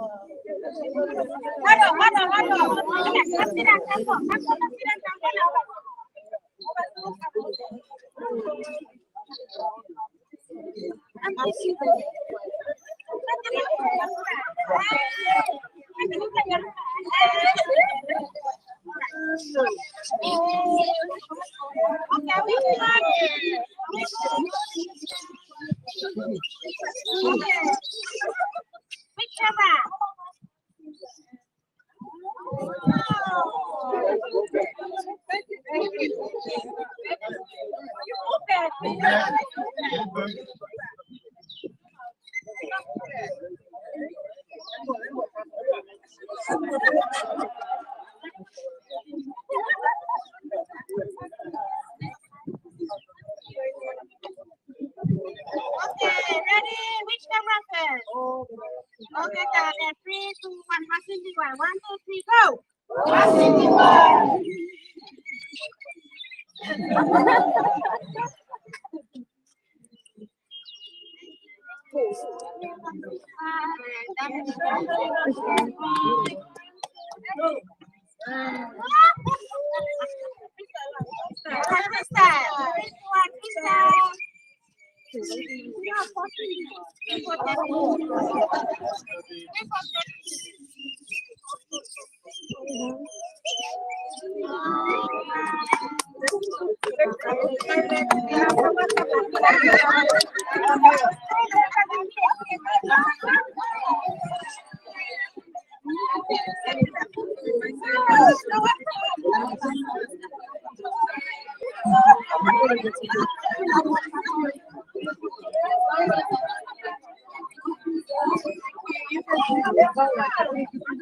We need to get a picture.